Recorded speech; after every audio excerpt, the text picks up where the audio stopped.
Sa gitna ng naglalakihang gusali ng Dubai, nakatayo sa balkonahe ng kanyang apartment ang isang lalaki na nasa edad 40. Siya si Marco, isang Pilipinong OFW na matagal nang nagbabanat ng buto sa ibang bansa. Nakasuot siya ng malinis na long sleeves at ang tanawin sa harap niya ay ang malahiganteng mga istrukturang parang mga palasyo na gawa ng tao. Sa unang tingin, para bang natupad na ang lahat ng kanyang pangarap, pera, magandang trabaho at respeto mula sa mga kasama sa kumpanya. Ngunit sa kabila nito, may kulang. Habang nakatingin sa malayo, malalim ang iniisip ni Marco. Hindi siya makapaniwalang 7 taon na mula nung huli niyang nakasama ang kanyang asawa at anak sa Pilipinas. Oo, madalas silang mag-video call at halos buwan-buwan ay nagpapadala siya ng malaking halaga ng pera. Ngunit ang pisikal na presensya, ang init ng yakap ng pamilya, yun ang matagal na niyang pinagnanasaan. "Marco, you did a great job again today," bati ng kanyang among Arabo. Matapos ang isang mahabang meeting kanina, malaki ang tiwala sa kanya ng kumpanya. Project manager siya sa isang kilalang construction firm.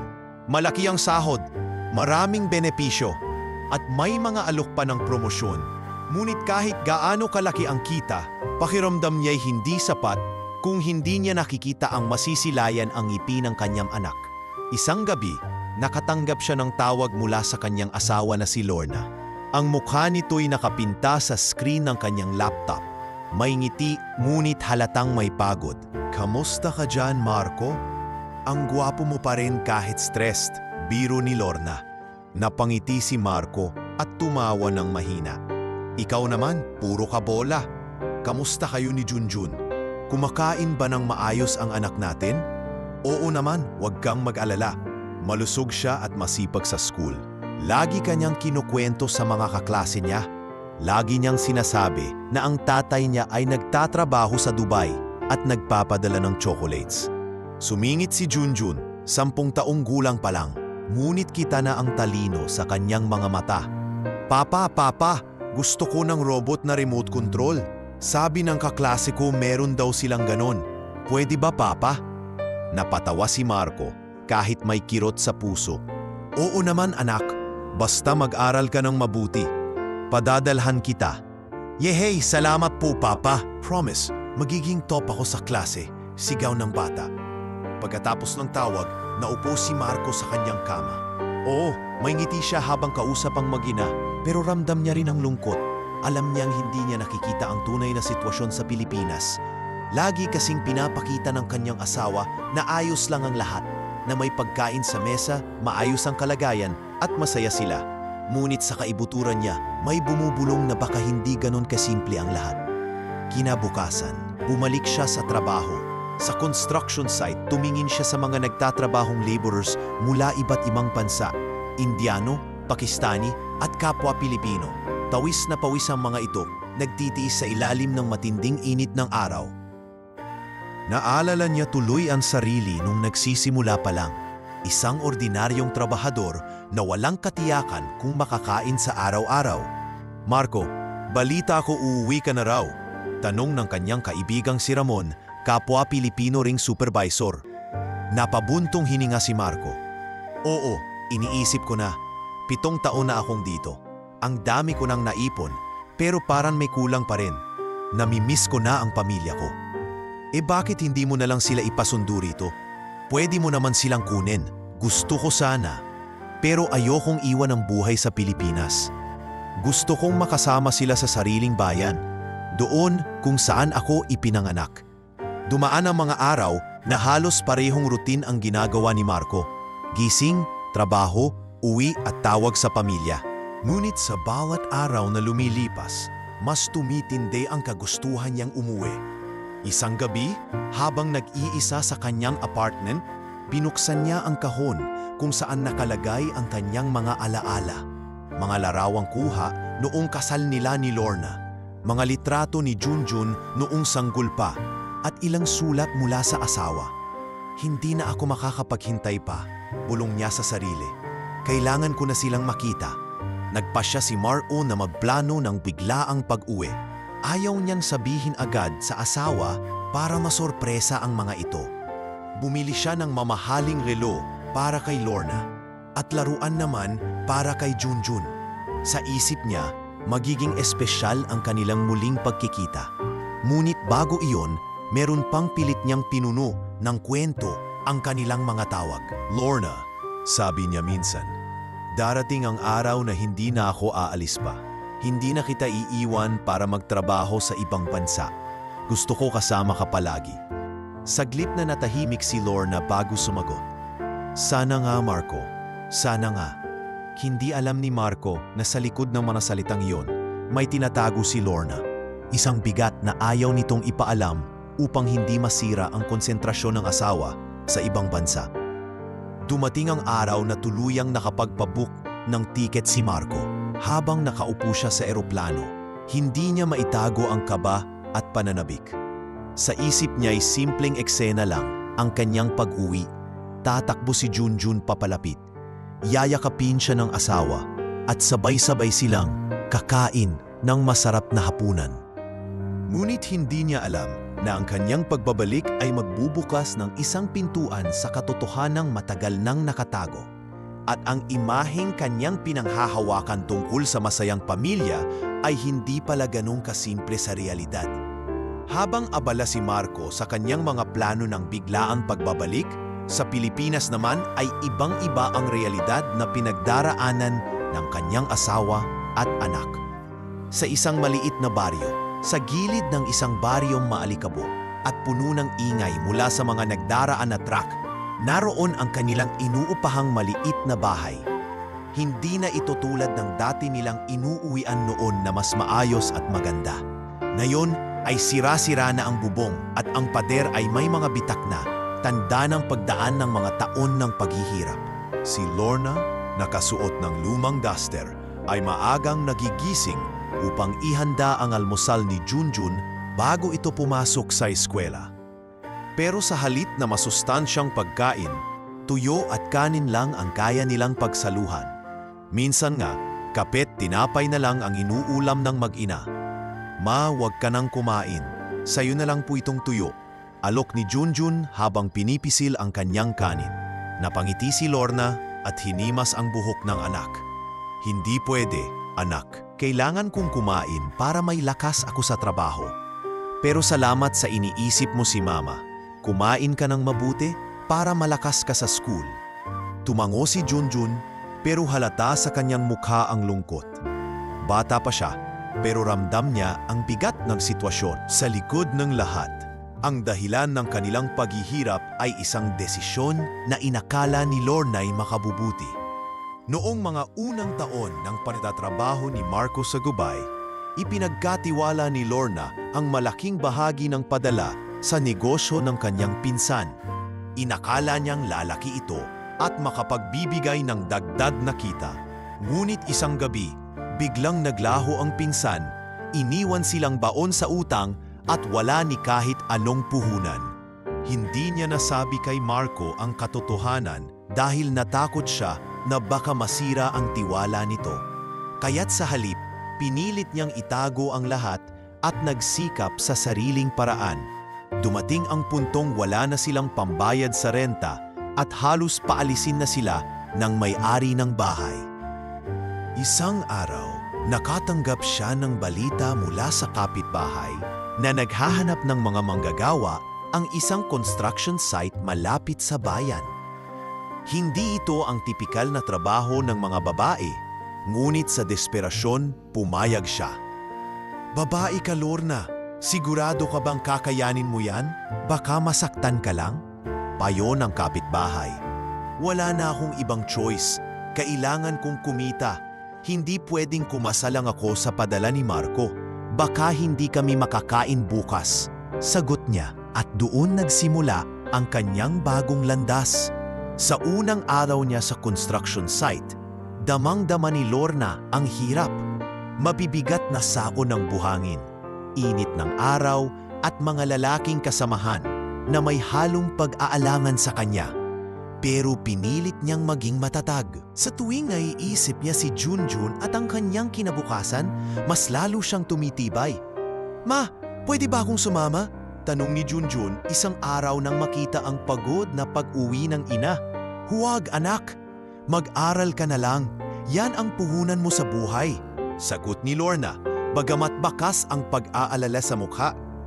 Pero dahil sa tindi ng kahirapan, minsan ay napilitan na rin si Junjun na sumama sa site para magbuhat ng magaan na gamit at kumita ng kaunting barya. Hindi man sapat, nakakadagdag iyon sa kanilang panggastos. Sa bawat araw lumalala ang bigat ng kanilang sitwasyon. Kung dati, simpleng problema lang ang iniinda nila, ngayon halos survival na ang pakiramdam. At sa tuwing tatawag si Marco mula sa Dubai, pinipilit ni Lorna na ngumiti sa kamera at magpanggap na maayos ang lahat. "Ang ganda ng bahay natin ngayon. Ano anak?" Biro niya minsan habang nakatapat sa video call. "Opo papa, ang saya po dito. Laging masarap ang ulam namin." Sagot ni Junjun, na halatang pinilit na maging masaya para hindi mahalata ang totoo. Hindi alam ni Marco na ang mga dingding na nasa likod nila ay nilagyan lang ng kurtina para maitago ang mga bitak at kalumaan ng bahay. Hindi rin niya alam na minsan ay nagpapalipas ng gutom ang kanyang mag-ina para may mailagay lang sa mesa kapag mag-video call sila. Isang gabi habang nag-uusap ang mag-ina bago matulog, hindi na napigilan ni Junjun ang kanyang nararamdaman. "Ma, bakit kailangan pa nating magtago kay Papa?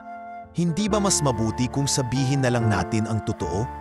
Baka matulungan niya tayo?" Napabuntong hininga si Lorna at hinaplos ang pisngi ng anak. "Anak, ayokong mag-alala ang papa mo. Ang hirap ng trabaho niya doon. Baka mawalan siya ng gana kung malalaman niya ang problema natin. Ako na lang ang magtitiis." Tumulo ang luha sa gilid ng mata ni Junjun. "Pero ma, nakikita ko po kayong nahihirapan. Gusto ko pong makita kayong masaya." Kinabukasan, muli silang pumasok sa trabaho sa construction site. Sa kabila ng lahat, nagawa ni Lorna na magpakita ng tibay ng loob. Ngunit sa kanyang puso, ramdam niya ang bigat ng sikretong pinapasan. Ang bawat araw na lumilipas ay parang isang sugat na lalong bumubukas. At kahit napilit niyang pinapakita kay Marco na maayos sila, alam niyang darating ang oras na hindi na niya ito kayang itago. Sa mga sandaling iyon, ang kanilang pamilya ay parang nakalubog sa dalawang magkaibang mundo. Ang mundo ni Marco na puno ng yaman at pangarap, at ang mundo ng kanyang mag-ina na puno ng pawis, pagod at sakripisyo. Ngunit sa kabila ng lahat, nanatiling buo ang kanilang pagmamahal. At iyon ang nagbibigay kay Lorna ng lakas upang ipagpatuloy ang laban kahit pa hindi niya alam kung hanggang kailan niya kakayanin. Pagkatapos ng mahabang taon ng pagtitiis at pangungulila, dumating ang oras na hindi na napigilan ni Marco ang kagustuhan niyang makauwi. Isang gabi, habang nakaupo siya sa kanyang maliit na sala sa Dubai, hawak ang tasa ng kape at nakatanaw sa mga ilaw ng lungsod, napagdesisyonan niyang gawin na ang matagal nang inaasam, ang sorpresahin ang kanyang pamilya. Kinabukasan, matapos ang trabaho, dumiretso siya sa isang travel agency. Habang pinipirmahan ang mga dokumento, ramdam niya ang kakaibang saya at pananabik. "Sir Marco, confirmed na po ang flight ninyo next week. Direct flight to Manila," sabi ng ahente. Napangiti siya at napalagay ang dibdib. Para bang lahat ng hirap at pagod ay magbubunga sa wakas. Pag-uwi sa apartment, agad niyang inilabas ang isang kahon na matagal na niyang itinabi para sa espesyal na pagkakataon. Binuksan niya iyon at inilagay sa loob ang mamahaling relo na binili niya para kay Lorna.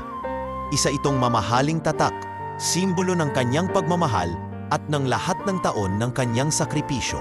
Sa tabi nito, inilagay niya rin ang laruan para kay Junjun. Isang robot na may remote control.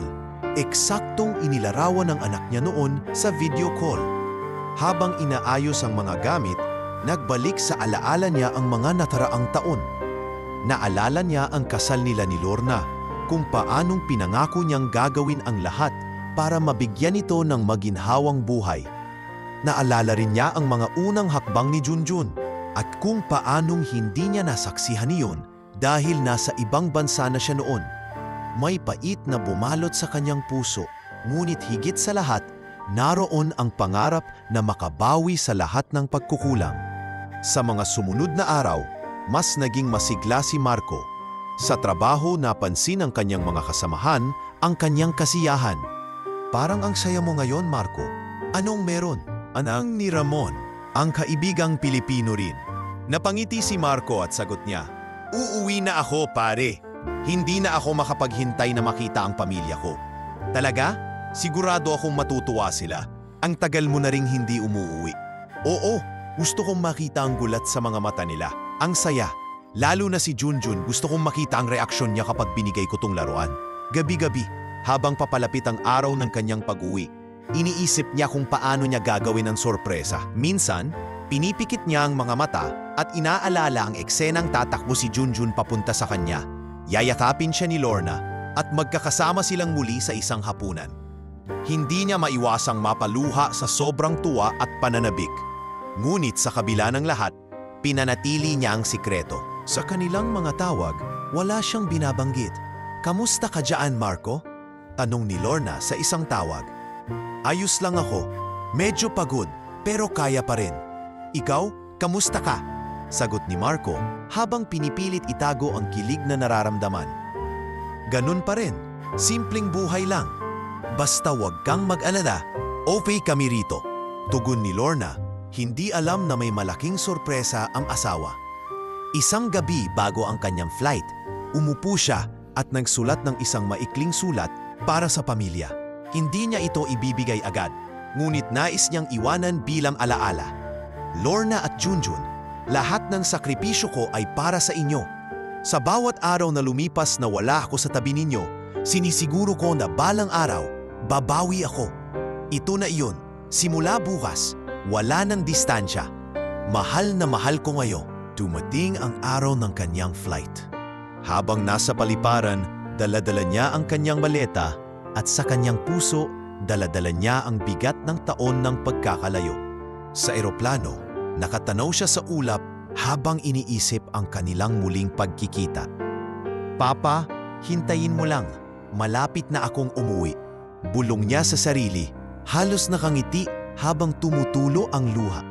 Paglapag niya sa Pilipinas, agad niyang naamoy ang hangin na matagal na niyang hindi nararanasan. Ang init at alikabok ng Maynila na may halong pamilyar na damdamin. Parang umuwi siya hindi lang sa bayan kundi sa sariling pagkatao. Huminga siya ng malalim at nagpasalamat sa Diyos. Ngunit hindi siya dumiretso sa kanilang bahay. May plano siyang sundan muna ang asawa para maging mas espesyal ang sorpresa. Sa isip niya, makikita niya si Lorna na papasok sa isang simpleng tindahan o opisina. Tapos lalapit siya at yayakapin ito mula sa likod. Iyon ang iniisip niyang eksena. Habang sumasakay siya ng taxi papunta sa kanilang baryo, nakatanaw siya sa mga kalsada. Napapansin ang mga pagbabagong naganap sa kanyang bansa. May mga bagong establishmento, ngunit ramdam din niya ang hindi pa rin nawawalang kahirapan ng nakararami. At doon niya naisip, kaya pala kailangan ko talagang bumalik. Hindi lang para sa pamilya ko, kundi para dito rin sa bayan na ito. Habang lumalapit ang taxi sa kanilang lugar, lalo siyang kinakabahan at na-e-excite. Inayos niya ang relo at ang kahon ng laruan sa kanyang bag. Parang isang sundalong handang lumaban. Pero ang laban niya ay laban ng pagmamahal at pagbabalik. Sa isip niya, tiyak na magbabago ang lahat sa sandaling makita niya ang kanyang asawa at anak. Hindi niya alam na ang sorpresa niyang ito, sa halip na magdala agad ng tuwa, ay magiging simula ng isang mas malalim na katotohanan na magpapayanig sa kanyang mundo. Ang eksenang inaasahan niyang puno ng halakhak at yakap ay mapapalitan ng eksenang hindi niya inakala. Isang realidad na masakit at mag-iiwan ng sugat sa kanyang puso. Maaga pa lamang nang makarating si Marco sa baryo kung saan nakatira ang kanyang pamilya. Ang hangin ay may halong alikabok at usok mula sa mga dumaraang jeep at truck. Ngunit sa kanya ay tila isa itong yakap ng alaala. Bumaba siya mula sa taxi at sa halip na dumiretso sa kanilang bahay, nagpasya siyang sundan ang asawa upang maisakatuparan ang sorpresa. Nakasuot siya ng simpleng polo at pantalon, Bitbit ang kanyang bag na may mga pasalubong. Naglakad siya sa iskinita kung saan dati nilang nilalaro ng bata si Junjun. Napansin niya ang ilang kapitbahay na nagkakantiyawan sa gilid at kahit hindi siya agad nakilala, may ilang nagbulungan. Parang si Marco yun, yung OFW na asawa ni Lorna? Hindi pa siguro, ang tagal na niyang hindi umuwi. Habang naglalakad, nakita niya mula sa malayo si Lorna. Nakatalikod to, nakasuot ng lumang pantalon at t-shirt na may mantsa ng semento. Bitbit nito ang isang timba ng tubig, halatang mabigat at nakakapagod. Sinundan niya ito ng hindi nagpapakita, nananabik sa ideya na biglang lalapit at yayakapin ito. Ngunit bago niya magawa ang plano, napansin niya ang direksyong tinatahak ng asawa. Hindi papunta sa palengke, hindi rin papunta sa tindahan. Bagkus, nagtuloy ito sa isang malaking construction site sa gilid ng bayan. Doon, narinig ni Marco ang malalakas na tunog ng martilyo, ang ingay ng halo-halo ng semento at ang sigawan ng mga trabahador. Huminto siya sandali at hindi makapaniwalang makita ang asawa na papasok doon na parang isa sa mga obrero. Tila natuyo ang kanyang lalamunan at unti-unting lumamig ang kanyang mga kamay. Hindi siya agad nakalapit, nanatili siyang nakatago sa likod ng isang truck at pinagmamasdan mula sa malayo. Nakita niya kung paano pinunasan ni Lorna ang kanyang pawis at agad na sumabak sa pagbubuhat ng mga sako ng buhangin. Pawis na pawis ito, halatang sanay na sa ginagawa, ngunit ramdam din ang pagod sa bawat galaw. Hindi doon natapos ang kanyang pagkabigla dahil ilang sandali pa'y lumitaw si Junjun. Nakasuot ng maruming t-shirt, bitbit ang isang maliit na balde ng tubig para ibigay sa ina. "Ma, ito na po yung tubig," sigaw ng bata. Halatang kabisado na ang ginagawa. "Salamat anak, magpahinga ka muna dyan sa tabi. Ako na muna ang magbubuhat." Ngumiti si Junjun. Pero kahit anong pilit ng bata na magmukhang masaya, halata ang hapong hindi dapat pinapasan ng isang kasing bata niya. Parang binuhusan ng malamig na tubig si Marco, ang larawan ng kanyang pamilya na iniingatan niya sa kanyang isip sa loob ng 7 taon. Isang masayang mag-ina, maayos ang buhay dahil sa kanyang sakripisyo, ay biglang gumuho sa harap ng kanyang mga mata. Paano nangyari ito? Bulong niya sa sarili. Bakit sila nandito? Hindi ba't buwan-buwan akong nagpapadala? Habang nanunood, napansin niya rin ang mga supervisor ng site, mga lalaking nakatayo sa lilim at nagbubulungan habang nakatingin kay Lorna. May halong panguuyam ang kanilang tingin na para bang minamaliit ang kakayahan ng babae. Minsan maririnig niya ang isa sa kanila. Hindi talaga para sa babae ang ganitong trabaho, pero dahil desperado, heto siya. Hayaan mo na, mura ang bayad dyan. Hindi magrereklamo. Lalong sumidhi ang sakit na naramdaman ni Marco. Hindi lang sila nagtatrabaho, tila binabastos pa at minamaliit ang kanyang pamilya. Gusto niyang sugurin ang mga lalaking iyon at ipagtanggol ang asawa, pero pinigilan niya ang sarili.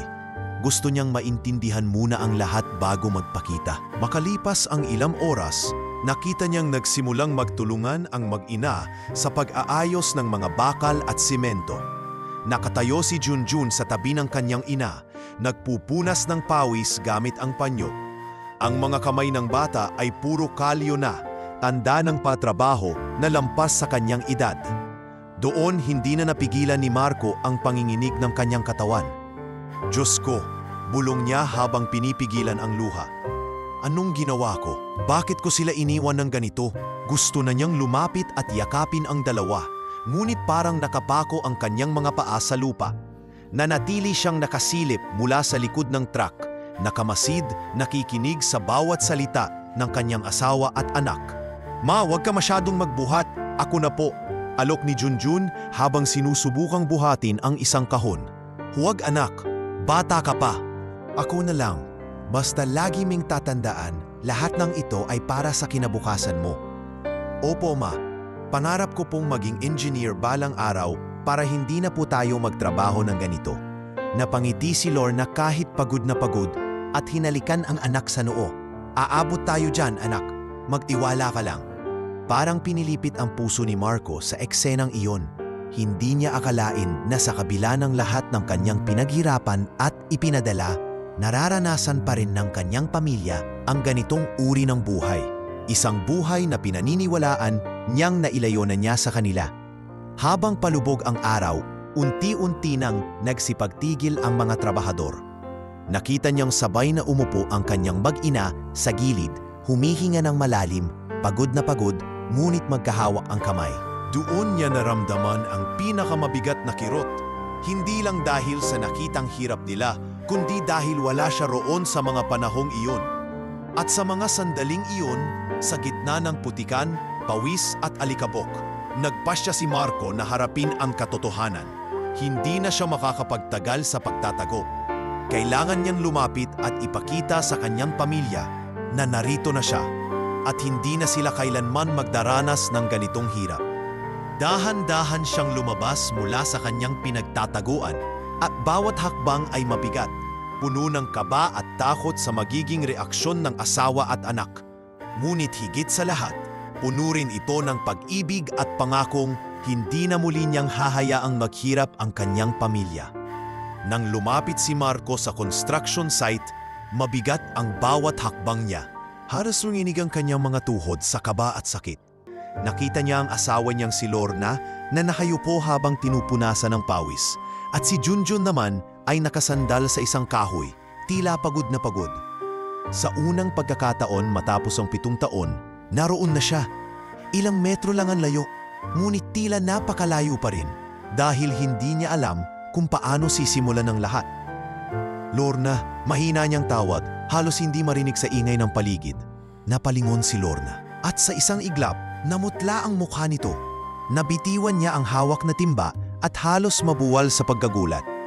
Marco, ikaw ba yan? Halos hindi makapaniwala ang kanyang mga mata na ang asawang matagal na niyang hinihintay ay nakatayo na sa harapan niya. Si Junjun, na nooy nakaupo, agad na napabangon. Papa, totoo ba to? Tumakbo siya palapit at yumakap ng mahigpit sa ama. Lalong bumigat ang dibdib ni Marco sa yakap na iyon. Isang yakap na puno ng pananabik at pangungulila. Ngunit sa likod ng lahat ng iyon, dama niya ang matinding kirot. Nakita niya ang maruruming damit ng anak, ang pawis sa noo nito, at ang kalyo sa maliit na mga palad. Doon niya napagtanto kung gaano karaming hirap ang dinaanan ng bata. Hirap na dapat ay hindi nararanasan kung maayos ang lahat ng kanyang ipinapadala. Si Lorna naman ay hindi makatingin ng diretsyo kay Marco. Namutla ito at bakas ang pag-aalala sa mga mata. Marco, hindi ka nagsabi na uuwi ka. Sana nag-abiso ka muna. Para saan pa, Lorna? Para makapaghanda ka ng kwento? Para maitago mo palalo ang totoo? Mariing tugon ni Marco. Nanginginig ang boses habang pinipigilan ang galit. Tahimik na lumapit si Junjun at hinawakan ang kamay ng ama. Papa, huwag po kayong magalit kay Mama. Nahihirapan lang po talaga kami. Huminga ng malalim si Marco at pinilit kumalma. Ngunit sa kanyang isipan, umuukit ang tanong na paulit-ulit na bumabalik. Bakit kailangan pang umabot dito? Hindi ba't buwan-buwan akong nagpapadala? Dahil hindi na kayang itago pa, dahan-dahang naupo si Lorna sa gilid ng sementong upuan at nagsimulang umiyak. Marco, patawarin mo ako. Hindi ko na sana sasabihin, pero wala na akong magagawa kundi ilabas ang lahat. Nalugi ang negosyong pinagkatiwalaan ko. Inakala kong makatutulong iyon para mas lumago ang perang pinapadala mo. Pero isang araw, iniwan kami ng pinsan ko na may hawak ng puhunan. Wala kaming naiwang pera, kundi mga utang. Parang sinampal si Marco sa bawat salitang iyon. Nanlaki ang kanyang mga mata at napayuko. At bakit hindi mo sinabi sa akin? Halos pasigaw niyang tanong. Dahil ayokong mag-alala ka. Ayokong mawalan ka ng gana sa trabaho. Ayokong isipin mo na nabigo ako bilang asawa mo. Kaya pinili kong magtiis, magtrabaho kahit sa ganitong lugar. Para may makain lang tayo. Para hindi ka madagdagan ng bigat sa dibdib mo. Napahawak si Marco sa kanyang ulo. Ramdam ang mainding pagsisikip ng kanyang dibdib. Ang galit, awa at lungkot ay sabay-sabay na bumalot sa kanya. 7 taon, Lorna. 7 taon akong nagtrabaho roon. Pinapadala ko lahat para sa inyo. At heto kayo, nagtatrabaho sa putikan, ginagawang alipin ng mga taong walang puso. Muling umiyak si Junjun at lumapit sa kanyang ina. Papa, tama na po, huwag kayong mag-away. Ang mahalaga, nandito na kayo. Buo na tayo. Napatigil si Marco sa sinabi ng anak. Napatingin siya kay Junjun at nakita ang mga mata nitong puno ng inosenteng pag-asa.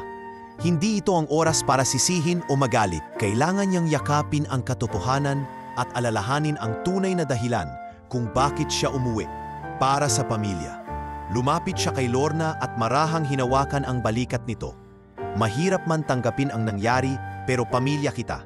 Pamilya tayo. At hindi ko hahayaang muli kayong maghirap ng ganito. Nagpatuloy ang usapan nila sa gilid ng construction site. Doon, ibinuhos ni Lorna ang lahat ng kanyang dinadala, ang mga gabi ng gutom, ang mga araw ng pangumutya ng kapitbahay, at ang sakit ng pagiging mag-isa sa bawat laban. Doon din nalaman ni Marco kung paano si Junjun ay minsang nagbuhat ng kahon sa site at nadapa, sugatan, ngunit hindi nagreklamo dahil alam nitong kailangan niyang tumulong sa ina. Lalong nadurog ang puso ni Marco. Anak, patawarin mo ako. Hindi kita nasamahan. Pinabayaan kong maranasan mo ang hirap na dapat ako ang humaharap. Pero mula ngayon, hindi na mauulit iyon. Yumakap si Junjun sa kanyang ama. Papa, hindi po ako galit. Masaya po ako na nandito na kayo. Sa sandaling iyon, napagtanto ni Marco na hindi niya kayang talikuran ang kanyang pamilya. Oo, may sakit at hinanakit. Pero higit doon, mayroong pagmamahal na kailanman ay hindi maglalaho. Sa gitna ng pawis, putik at luha, doon nagsimula ang unang hakbang ng kanilang muling pagbangon sa pagbubunyag ng katotohanan at pagtanggap sa lahat ng sugat na kanilang tinamo. Ngunit alam niyang hindi magiging madali ang susunod. Kailangang harapin niya hindi lang ang mga sugat ng nakaraan, kundi pati ang mga hamon ng kinabukasan. At sa kanyang puso, nagpasya siya, hindi na siya aalis muli. Haharapin niya ang lahat kasama ang pamilya, anuman ang mangyari.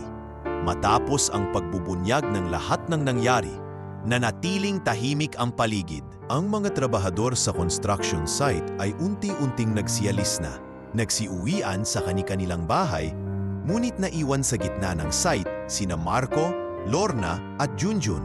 3 taong nagsusumikap buuin muli ang mga piraso ng kanilang pagkasira. Marco, mahinang sambit ni Lorna habang pinupunasan ang mga luha sa kanyang pisngi. Patawarin mo ako. Alam kong nagkamali ako.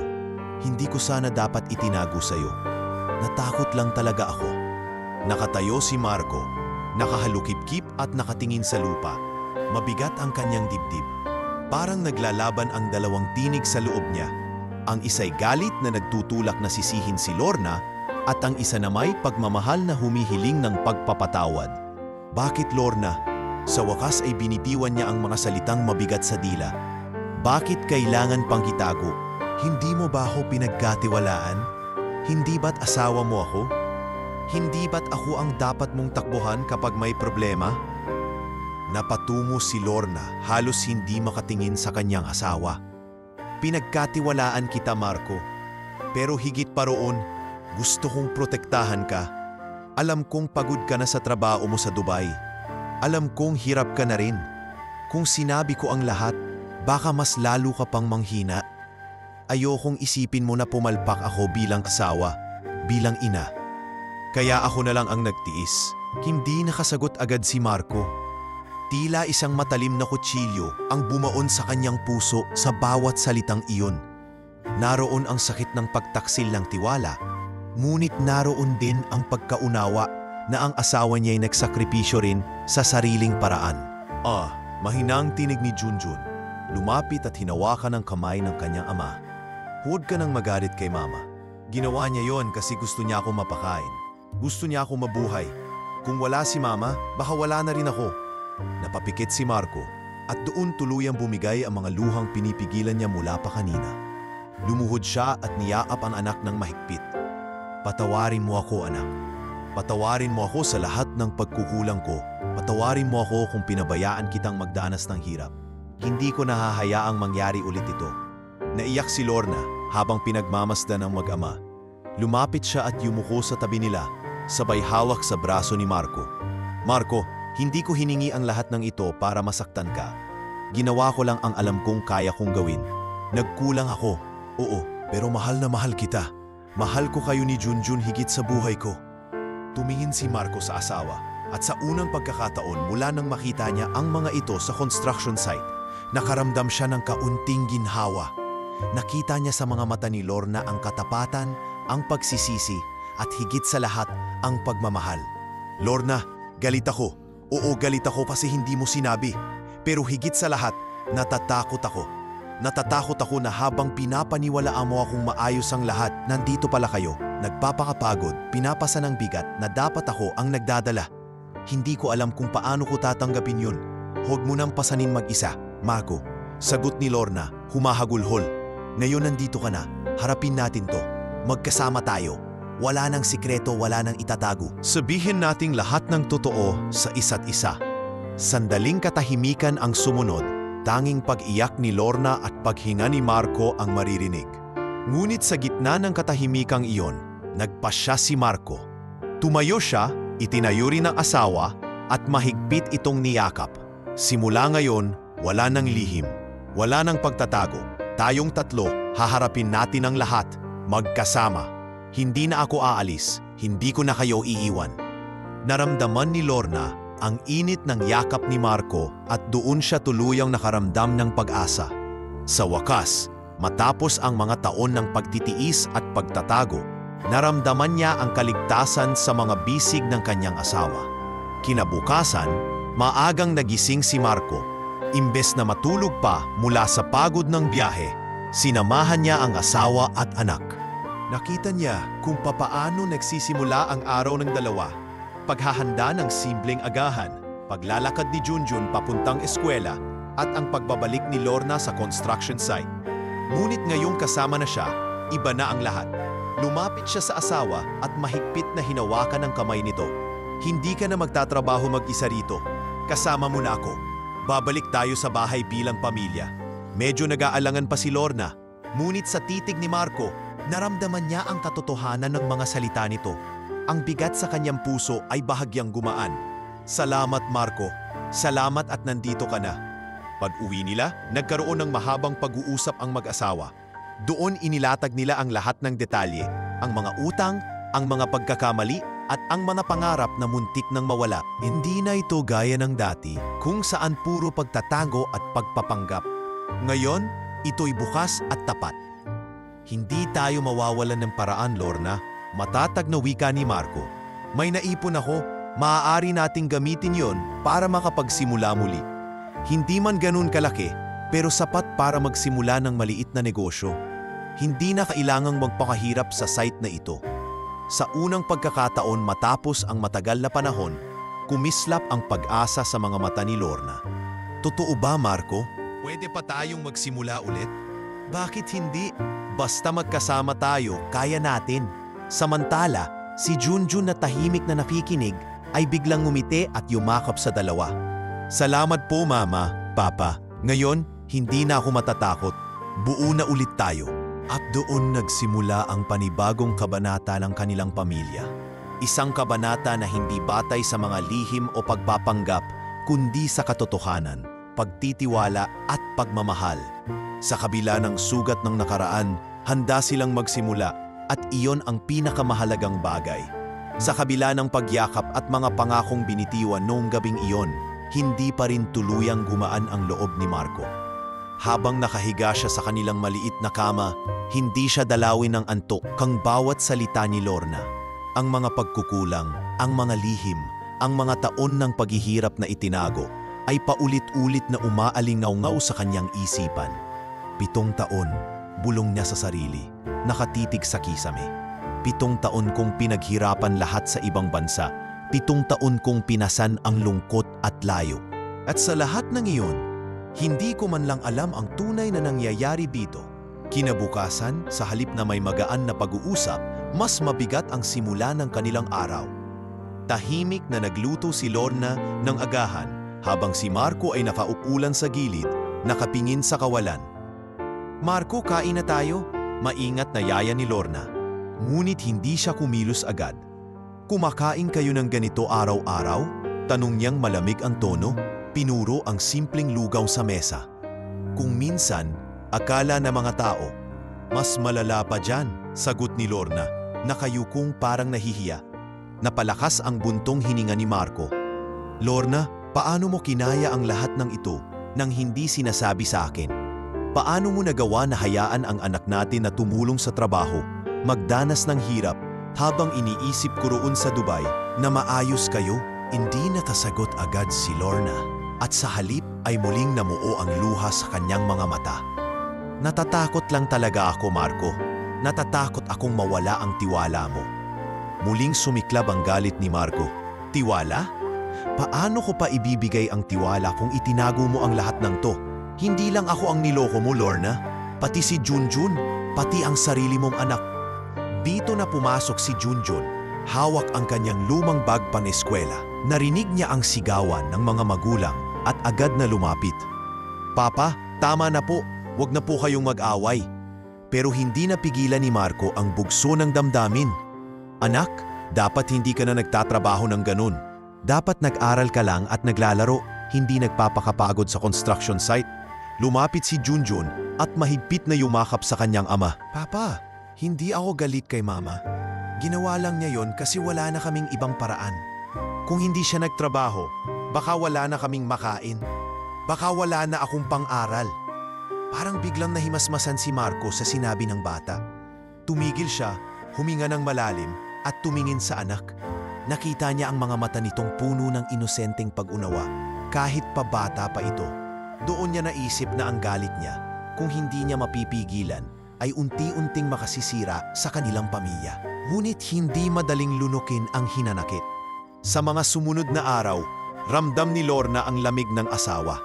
Oo, nandoon si Marco, kasama na nila, ngunit parang malayo pa rin ang loob nito. Sa hapagkainan, madalas tahimik. Sa gabi, nakatalikod kapag natutulog. Isang gabi, hindi na nakatiis si Lorna. "Marco, hanggang kailan mo ako parurusahan?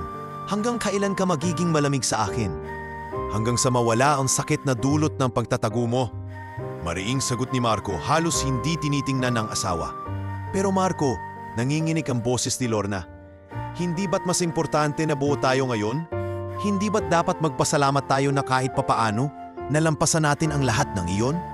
"Oo, nagkamali ako pero hindi ko naman kayo iniwan. Pinaglaban ko kayo." Natigilan si Marco. Totoo ang sinabi ng asawa. Sa kabila ng lahat, hindi siya iniwan ni Lorna. Pinaglaban nito ang pamilya kahit sa maling paraan. Ngunit ang sugat sa kanyang puso ay hindi agad maghihilom. Muling sumingit si Junjun. "Mama, Papa, alam nyo, sa school, lagi akong naiinggit sa mga kaklase ko. Lagi silang may kasamang tatay kapag may activity. Lagi silang may baon. Ako wala, pero hindi ako nagreklamo kasi alam kong nagsasakripisyo kayo. Gusto ko lang po na magkasama tayo. Kahit mahirap, basta buo tayo." Natahimik ang mag-asawa sa sinabi ng anak. Ang mga salita nito, bagamat simple, ay parang sampal sa kanila. Naalala nila ang lahat ng mga gabing mag-isa si Junjun. Ang mga umagang ginugol nito sa paghahanap ng paraan para makatulong. At ang mga pagkakataong nasaktan siya, ngunit nanahimik. Lumapit si Marco kay Junjun at hinawakan ang balikap nito. "Anak, hindi ko nahahayaang maramdaman mo ulit na kulang ang pamilya mo. Hindi na ako aalis. Pangako, dito na ako sa tabi ninyo." Tumingin siya kay Lorna. "At ikaw, Lorna, kahit gaano kasakit, pipiliin kong patawarin ka. Pero huwag mo na ulit itatago ang totoo sa akin. Mas pipiliin kong masaktan sa katotohanan kaysa masiyahan sa kasinungalingan." Tumulo ang luha ni Lorna at marahang tumango. "Oo, Marco, wala nang lihim. Simula ngayon, lahat ng laban, sabay nating haharapin." Sa gabing iyon, kahit hindi pa tuluyang naghilom ang sugat, nagsimulang muling mabuo ang pundasyon ng kanilang pamilya. Ang galit at hinanakit ni Marco ay hindi agad mawawala, ngunit sa bawat paghinga, unti-unting pinapalitan ito ng pagnanais na ipaglaban ang pamilya at bumuo ng panibagong simula. At doon, sa loob ng kanilang payak na tahanan, nagpasya silang huwag nang hayaang kainin sila ng sakit, at hiwaga ng nakaraan. Sapagkat mas mahalaga pa rin ang bukas na magkasama silang tatlo, magkahawak ang kamay at handang harapin ang mundo. Makalipas ang ilang linggo, mula nang magbalik si Marco, unti-unti nang nagbabago ang kanilang takbo ng buhay. Bagamang nananatili pa rin ang mga peklat ng nakaraan, nagsimulang huminga ng mas magaan ang pamilya. Ang dating lungkot at pangamba ay napalitan ng pag-asa, at sa puso ni Marco, malinaw na ang desisyon, hindi na siya aalis muli. Isang umaga, habang nakaupo sila sa hapagkainan, nagsalita si Marco. "Lorna, may naipon pa ako mula sa huling taon ko sa Dubai. Hindi ito kasing laki ng dati, kasi marami rin akong ipinapadala. Pero sapat para makapagsimula tayo." Nagulat si Lorna at agad na napatingin sa asawa. "Anong ibig mong sabihin, Marco? Anong balak mo?" Ang ngumiti si Marco at tumingin kay Junjun. "Magtatayo ako ng maliit na negosyo, isang construction firm. Hindi na kayo kailangang magtrabaho sa site. Ako na ang mangunguna." Parang nabunutan ng tinik si Lorna sa narinig. "Totoo ba yan, Marco? Hindi ko akalain na posible pa pala." "Oo, at hindi lang basta negosyo. Gusto kong maging marangal ito. Gusto kong ipakita na ang mga trabahador ay hindi alipin, kundi haligi ng bawat gusali. Gusto kong baguhin ang sistema." Mula noon, sinimulan ni Marco ang kanyang misyon. Pumunta siya sa bayan upang maghanap ng pwedeng rentaing maliit na opisina. Hindi ito enggrande, isang lumang espasyo lamang sa gilid ng kalsada. Ngunit para kay Marco, ito ang simula ng isang panibagong yugto. Kasama niya si Lorna sa bawat hakbang. Siya ang tumutulong sa mga papeles, nag-aasikaso ng mga dokumento, at nakikipag-usap sa mga tao. Sa una, natatakot si Lorna dahil hindi niya alam kung paano muling magtiwala sa mga negosyo matapos ang nangyari. Ngunit nang makita niya ang determinasyon sa mga mata ni Marco, unti-unti siyang naniwala. "Hindi ko alam kung kakayanin ko, Marco," aminado ni Lorna isang gabi habang pinapanday nila ang plano. "Huwag kang mag-alala. Hindi ka nag-iisa ngayon. Magkasama tayong tatayo, magkasama ring babangon," tugon ni Marco, sabay hawak ng kamay ng asawa. Samantala si Junjun ay nagpatuloy sa kanyang pag-aaral. Ngunit ngayon, mas magaan na ang kanyang pakiramdam. Hindi na niya kailangang magbuhat ng mabibigat sa construction site. Sa halip, tinutulungan niya ang kanyang ama sa maliliit na bagay, pagsusulat ng simpleng tala, pag-aabot ng gamit, o kahit pagbabantay sa maliit na opisina kapag walang tao. Dumating ang panahon na nakuha nila ang kanilang unang proyekto. Isang maliit na bahay ang ipapatayo para sa isang pamilya sa Karatig Baryo. Para kay Marco, hindi ito tungkol sa kita, kundi sa pagkakataong patunayan ang sarili at maipakita ang kanilang kakayahan. Hindi natin ito dapat gawing parang karaniwang proyekto lang, paalala ni Marco sa mga kinuha niyang trabahador. Dapat maramdaman ng pamilya na ito na may malasakit tayo. Dapat maging matibay at maganda ang bahay nila. Ang mga trabahador, karamihan ay dati ring kasamahan sa site, ay humanga sa kanyang pamumuno. Nakita nila na hindi lang kita ang habol ni Marco, kundi dignidad para sa lahat. Dahil dito, naging mas masigla ang trabaho at mas mabilis ang progreso. Habang nakikita ni Lorna ang asawa na aktibong gumagalaw, nagpupunta sa site, nakikipag-usap sa mga tao at tinutulungan ang mga trabahador. Napuno siya ng paghanga. Naalala niya ang unang beses na nagdesisyon si Marco na mang-ibang bansa. At ngayon, nakita niyang mas malakas at mas determinado ito kaysa dati. "Marco," sambit ni Lorna isang gabi, "pasensya ka na ulit sa lahat ng pagkukulang ko. Ngayon ko lang nakikita kung gaano ka kalakas. Salamat at hindi ka sumuko." Ngumiti si Marco at marahang niyakap ang asawa. "Hindi ako susuko, Lorna. Dahil sa inyo, nagkaroon ako ng dahilan para lumaban muli." Dumating ang araw na natapos ang kanilang unang proyekto. Nang makita ng pamilya ang bago nilang bahay, hindi napigilan ni Marco ang mapaluha. Hindi dahil sa kita, kundi dahil sa kasiyahan sa mukha ng pamilya na kanilang tinulungan. "Salamat po, Sir Marco. Hindi lang bahay ang binigay niyo sa amin, kundi pag-asa. Wika ng may-ari ng bahay habang mahigpit na nakikipagkamay. Umuwi si Marco na puno ng saya. Sa hapagkainan, kasama sina Lorna at Junjun, naramdaman niya ang init ng pagiging pamilya. Simple lang ang ulam, isang mangkok ng tinola. Pero para kay Marco, ito na ang pinakamasarap na hapunan. Papa, paglaki ko, gusto ko pong maging engineer, ani Junjun, habang kumakain. Napangiti si Marco. Magiging engineer ka, anak. Hindi ka na magtatrabaho sa putikan. Dadalhin ka namin sa tamang landas. Pangako yan. At sa gabing iyon, nakatulog silang tatlo na magkahawak ang mga kamay. Alam nilang hindi pa tapos ang laban. Marami pang pagsubok ang darating. Ngunit malinaw sa kanila, nagsimula na ang kanilang pag-ahon. At ngayong magkasama sila, walang imposible. Pagkatapos ng tagumpay sa unang proyekto, lalong lumakas ang loob ni Marco. Alam niyang hindi magiging madali ang landas, pero nakakita siya ng sinag ng pag-asa. Sa unang pagkakataon, matapos ang matagal na panahon, naramdaman niyang may direksyon na ang kanilang pamilya.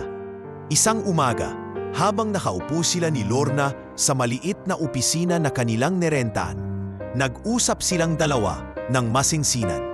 Lorna, sabi ni Marco habang inaayos ang mga papeles, hindi ko kayang gawin ito mag-isa.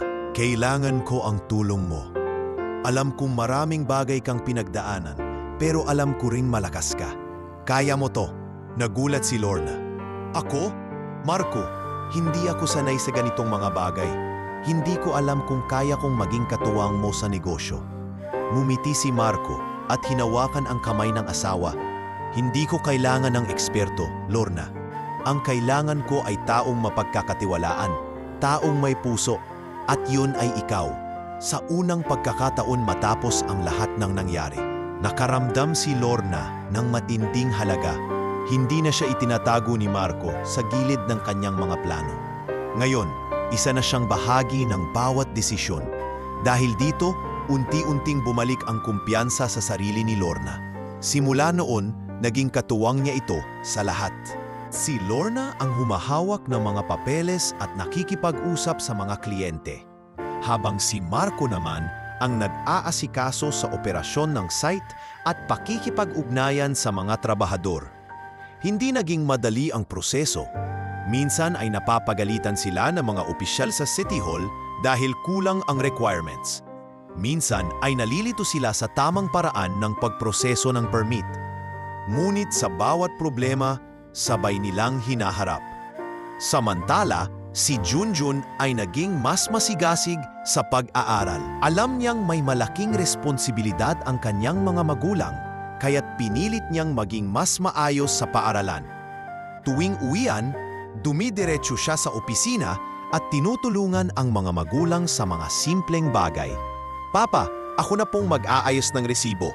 Sabi niya minsan habang nag-aabot ng isang kahon ng mga papel. Napangiti si Marco at pinisilang balikat ng anak. Magaling ka, anak. Nakikita ko na ang kinabukasan mo. Hindi lang basta engineer, kundi magiging leader ka rin. Habang lumilipas ang mga buwan, unti-unti na silang nakikilala. Hindi man malalaking proyekto agad, ngunit palaging maayos ang kinalalabasan ng kanilang mga gawa. Maraming kliyente ang bumabalik at nagre-rekomenda sa iba.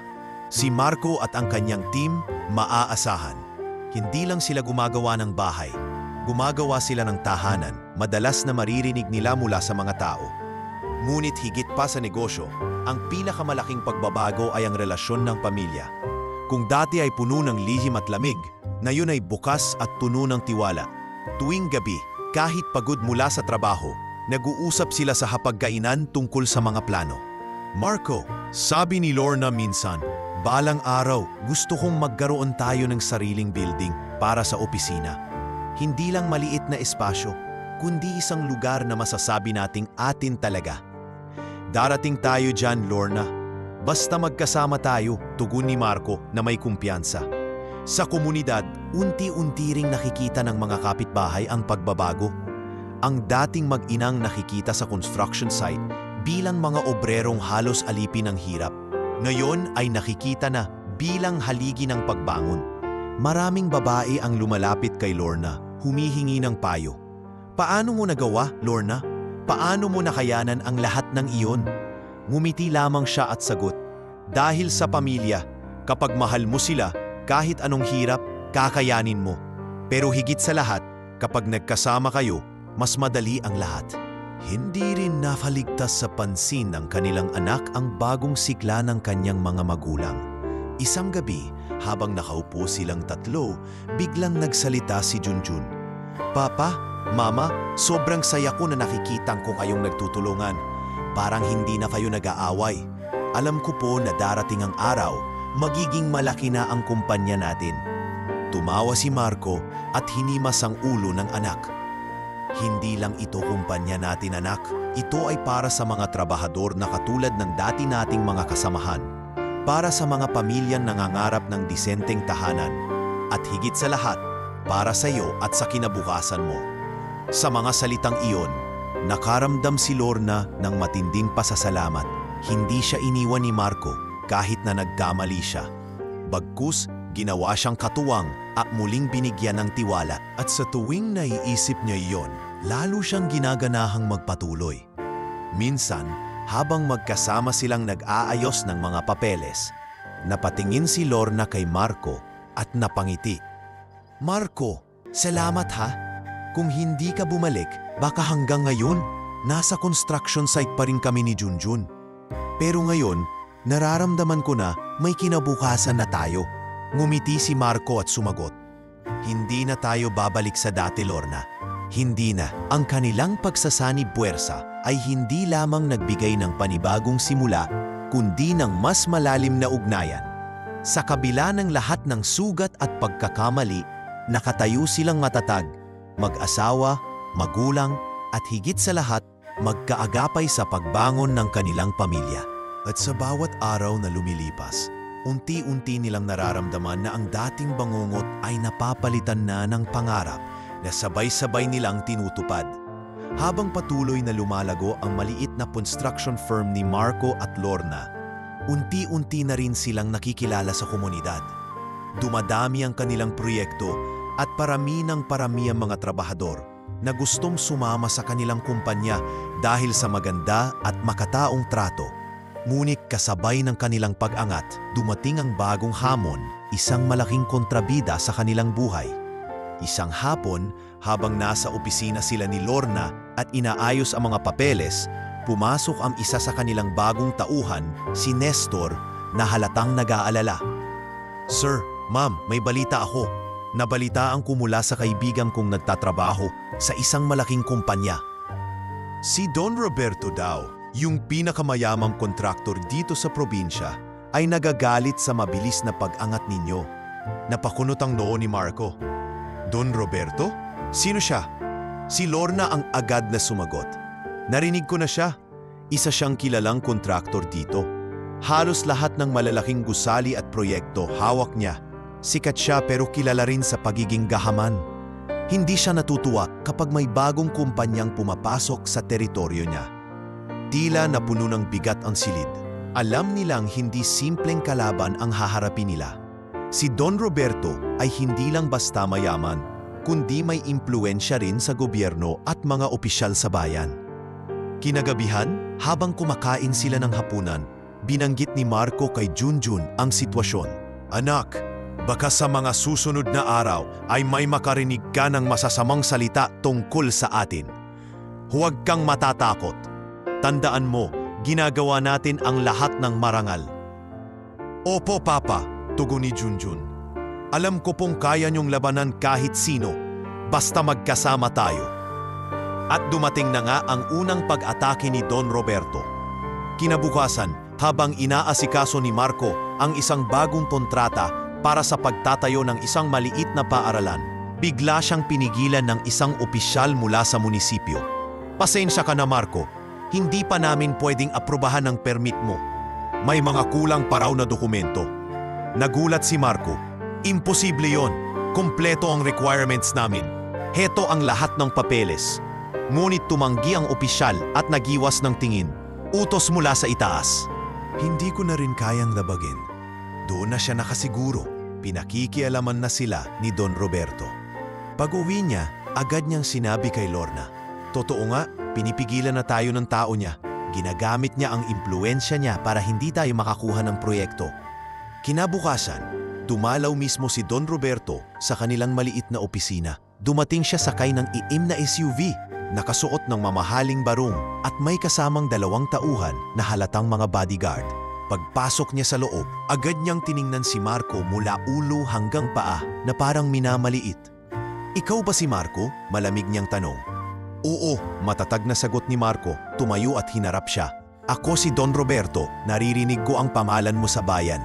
Sinasabi nilang mabilis daw ang pag-angat mo. Pero baka nakalimutan mo, ako ang hari dito.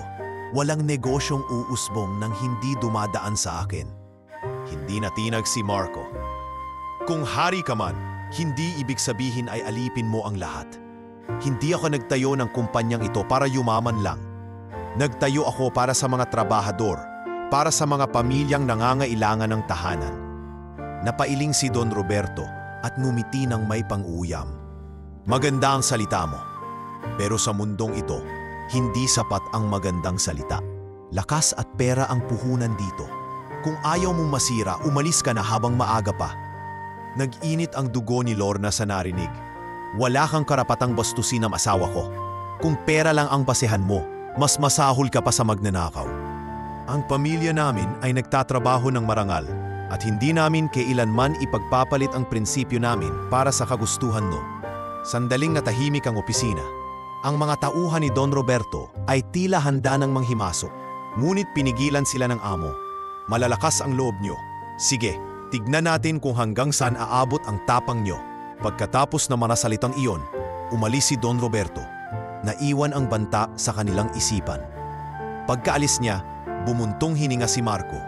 "Ito na nga ba ang sinasabi ko? Hindi siya titigil hanggat hindi niya tayo napapabagsak." "Marco, huwag tayong matakot," sagot ni Lorna habang hinahawakan ang kamay ng asawa. "Hindi ba't ito ang pangako natin na magkasama tayong haharap sa lahat ng laban? Hindi siya ang magpapahina sa atin." Sa sumunod na mga linggo, ramdam nila ang bigat ng banta ni Don Roberto. Maraming kliyente ang umatras, takot na baka madamay sa gulo. Ang ilan ay nakatanggap ng babala mula sa mga tauhan ni Don Roberto na huwag makipagtransaksyon kay Marco. Ang dating masiglang negosyo ay biglang bumagal. Ngunit sa kabila ng lahat, hindi sumuko si Marco at Lorna. Kahit papaano, may ilang kliyente pa rin ang naniniwala sa kanila. At higit sa lahat, mas lalong lumapit sa kanila ang mga trabahador. "Sir Marco, Ma'am Lorna," sabi ng isa, "huwag kayong bibitaw. Naniniwala kami sa inyo. Kahit hindi nyo kami bayaran ng malaki, mas pinahahalagahan nyo kami kaysa kay Don Roberto." Sa mga salitang iyon, muling lumakas ang loob nila. Oo, may malaking kontrabida sa kanilang harapan. Oo, may mga taong mas makapangyarihan kaysa kanila. Ngunit mayroon silang isang bagay na wala si Don Roberto. Ang tiwala at pagmamahal ng kanilang pamilya at ang paniniwala ng mga trabahador na nakakita ng pag-asa sa kanila. At sa gitna ng lahat ng ito, pinangako ni Marco sa kanyang sarili, "Hindi ko hahayaan na sirain tayo ng taong yon. Hindi ako magpapasindak. Ipaglalaban ko ang marangal na negosyo, ipaglalaban ko ang aking pamilya." Hindi na ikinaila ni Marco at Lorna na mabigat ang kanilang kinakaharap na laban. Sa bawat proyektong sinusubukan nilang pasukin, laging may hadlang na nakatayo. Mga dokumentong bigla na lang nagiging kulang, mga kliyenteng umatras matapos makatanggap ng bantang liham, at mga trabahador na pinapadalhan ng mga misteryosong alok para umalis at lumipat kay Don Roberto. Ngunit sa halip na sumuko, mas tumatag ang kanilang determinasyon. Isang gabi, habang nakaupo sila ni Lorna sa kanilang maliit na sala, nag-usap sila ng seryoso. "Marco," wika ni Lorna, "kung patuloy tayong babanggain ni Don Roberto, baka tuluyan tayong mawalan ng kliyente. Paano na ang kinabukasan natin?" "Alam ko, Lorna," sagot ni Marco, mahigpit ang kapit sa kamay ng asawa. "Pero hindi natin pwedeng hayaan na magwagi ang tulad niya. Hindi ako nagtayo ng kumpanyang ito para lamang magpasindak. Gusto kong ipakita na may puwang pa rin ang marangal na trabaho, na hindi lahat nasusukat sa pera at impluensya. Kinabukasan, nagdesisyon si Marco na lumapit mismo sa mga opisyal ng munisipyo.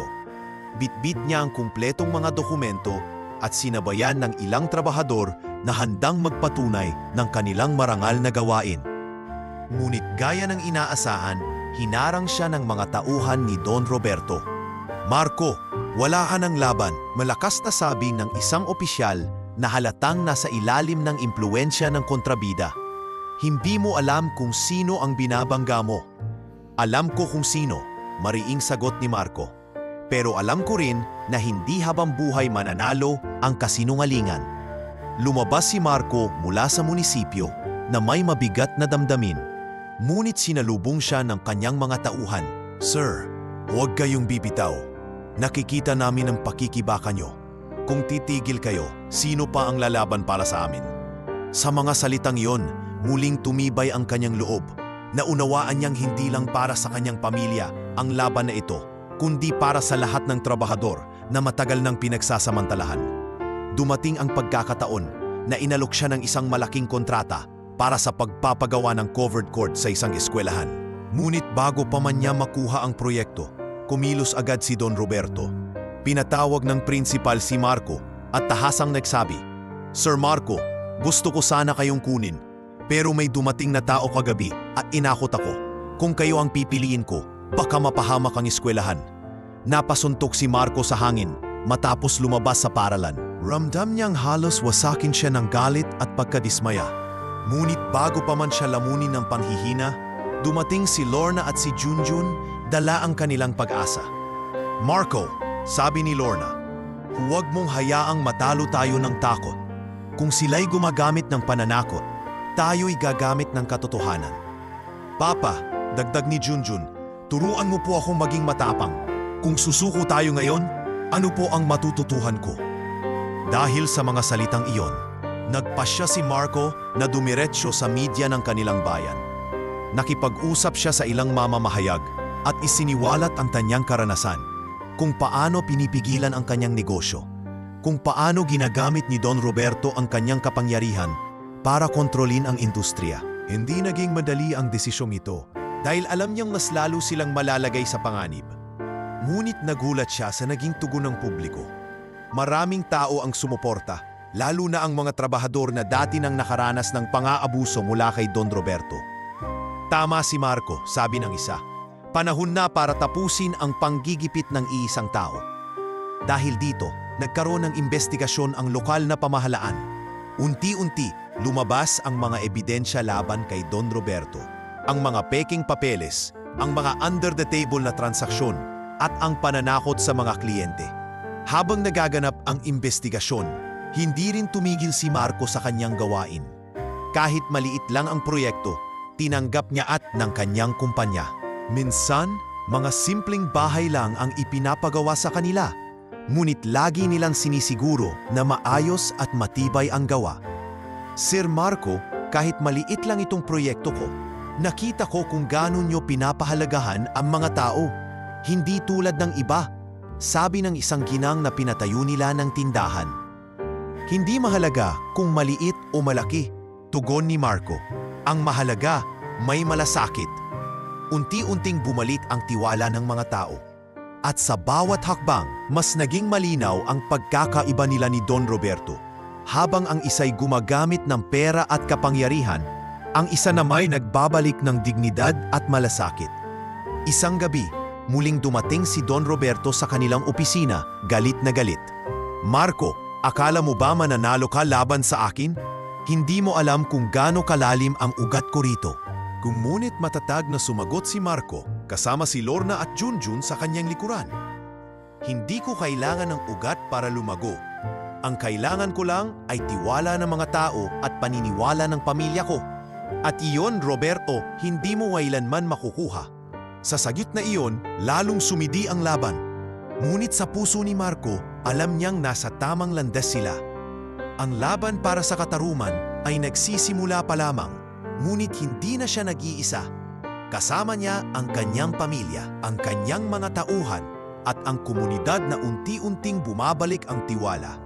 At sa kabila ng lahat ng pananakot at panggigipit, pinanghawakan niya ang isang pangako. Hindi kailanman magwawagi ang kasamaan laban sa isang pusong tapat. Mabilis na kumalat ang balita tungkol sa laban ni Marco laban kay Don Roberto. Maraming trabahador ang lumapit sa kanya upang suportahan ang kanyang adhikain. Ngunit kasabay nito ay dumating ang mas mabibigat na pagsubok. Sa gitna ng lahat ng tensyon, dumating ang isang proyektong magbibigay sana ng malaking pag-angat para sa kumpanya ni Marco, ang pagpapatayo ng isang maliit na gusali para sa isang lokal na kooperatiba. Sa umpisa, maayos ang lahat. Nagsimula agad ang trabaho, masigla ang mga trabahador at buo ang tiwala ng kliyente kay Marco.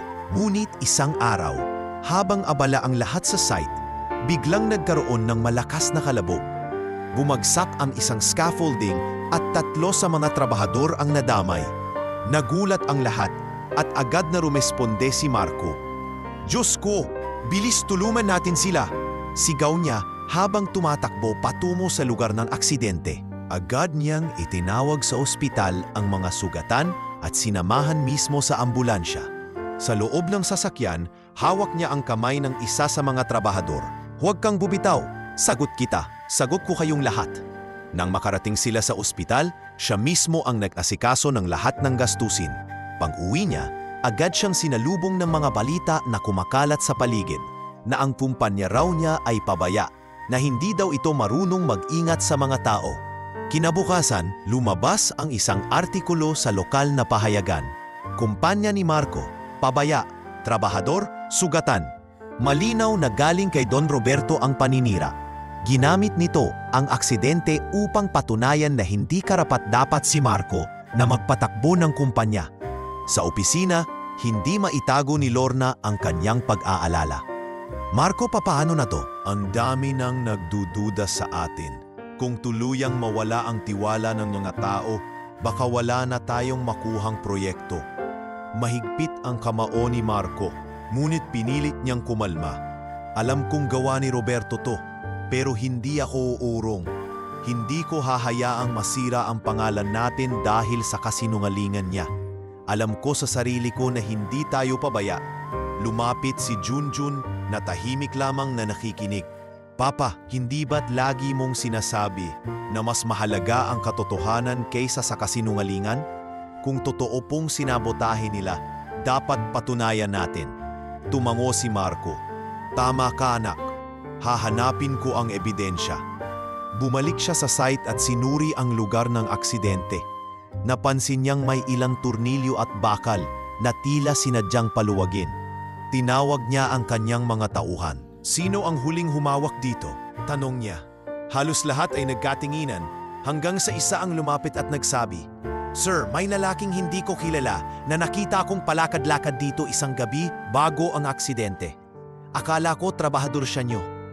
Doon nakumpirma ni Marco na sabotahe nga ang nangyari. Agad niyang ipinaabot ito sa mga pulis at inimbestigahan ang pangyayari. Ngunit alam niyang mahirap patunayan ang lahat, lalo na't makapangyarihan si Don Roberto. Samantala, hindi siya tumigil sa pagpapakita ng malasakit sa mga trabahador na nasaktan. Araw-araw ay dinadalaw niya ang mga ito sa ospital, dala ang pagkain at gamot. Isang araw, isa sa mga pamilya ng sugatang trabahador ang lumapit sa kanya. "Sir Marco, salamat sa lahat ng ginagawa niyo. Kahit marami ang naninira sa inyo, alam naming hindi niyo kami pinabayaan. Kahit nasabotahe ito, hindi niyo kami tinakasan." Naluha si Marco sa narinig. "Hindi ko kayo iiwan. Trabahador ko kayo, pamilya ko kayo. Kung anong bigat ang dinanas niyo, dinadala ko rin." Ngunit hindi pa natatapos ang pagsubok. Sa sumunod na linggo, pinatawag siya sa hearing ng munisipyo. Doon, nakaupo si Don Roberto sa harapan. Nakangisi, tila tiyak na siyang panalo. "Kita niyo na, wika nito sa mga opisyal. Pabaya ang kumpanyang yan. Hindi dapat bigyan ng permit ang taong hindi marunong mag-ingat sa mga tao." Tumayo si Marco, dala ang ebidensya ng sabotahe at ang testimonya ng kanyang mga tauhan. "Hindi ako papayag na tawagin niyo akong pabaya. Ang aksidenteng iyon ay hindi dahil sa kapabayaan, kundi dahil sa paninira. May mga taong nakakita na may pumasok sa site na hindi namin tauhan. May mga tornilyo at bakal na sinadyang paluwagin. Ito ang ebidensya. Tahimik ang lahat. Ngunit bago pa man makapagdesisyon ang mga opisyal, bigla ring nagsalita si Lorna. Mga Ginoo, kung pagbabasehan ang pangalan, oo, malaki at makapangyarihan si Don Roberto. Pero kung pagbabasehan ang puso, si Marco ang mas karapat-dapat. Dahil sa kabila ng lahat, hindi niya iniwan ang mga sugatang trabahador. Sagot niya lahat ng ospital, kahit wala kaming malaking kita. Kung ito ba ang tinatawag na pabaya, mas gugustuhin kong manatili sa ganyang kumpanya kaysa sa kumpanyang walang malasakit. Nabigla ang mga tao sa tapang ng tinig ni Lorna. At sa pagkakataong yon, maraming nakakita sa pagkakaiba ng dalawang lalaki. Si Don Roberto, makapangyarihan ngunit walang malasakit. Si Marco, pangkasang yaman, ngunit tapat at may puso. Matapos ang hearing, hindi pa rin agad lumabas ang desisyon. Ngunit ramdam ni Marco at Lorna na unti-unting bumabalik ang tiwala ng komunidad sa kanila. Pag-uwi nila, nag-usap silang tatlo kasama si Junjun. Papa, Mama, kahit anong mangyari, hindi na ako matatakot kasi nakita ko kung paano kayo lumaban ng marangal, sabi ng bata. Yumakap si Marco sa kanyang pamilya. Hindi pa tapos ang laban, pero anuman ang mangyari, alam kong kaya natin. Basta magkasama tayo. At sa gabing iyon, habang nakatanaw sa mga bituin, nagpasya si Marco na hindi lang niya ipagpapatuloy ang laban-laban kay Don Roberto, kundi mas lalo niyang palalakasin ang kanilang kumpanya. Hindi para yumaman lamang, kundi para ipakita na sa mundo ng panggigipit at kasinungalingan, may puwang pa rin ang katotohanan at malasakit. Makalipas ang ilang linggo matapos ang sabotahe, tila ba muling bumabalik ang sigla sa kumpanya ni Marco. Unti-unti na ring natatabunan ng mabubuting balita ang mga paninira ni Don Roberto. Ngunit bago pa man nila tuluyang makamit ang katahimikan, dumating ang isa na namang mabigat na pagsubok. Isang gabi, habang nasa bahay sila at nag-uusap tungkol sa susunod na proyekto, biglang dumating si Nestor, isa sa mga pinaka-pinagkakatiwalaang trabahador ni Marco. Halatang balisa ito. Sir Marco, Ma'am Lorna, may masamang nangyari. Nasunog ang bodega ng mga materyales natin sa kabilang bayan. Wala na pong natira. Nanlumo si Marco sa balita. Ano? Paano nangyari yun? Mau-ao ba roon?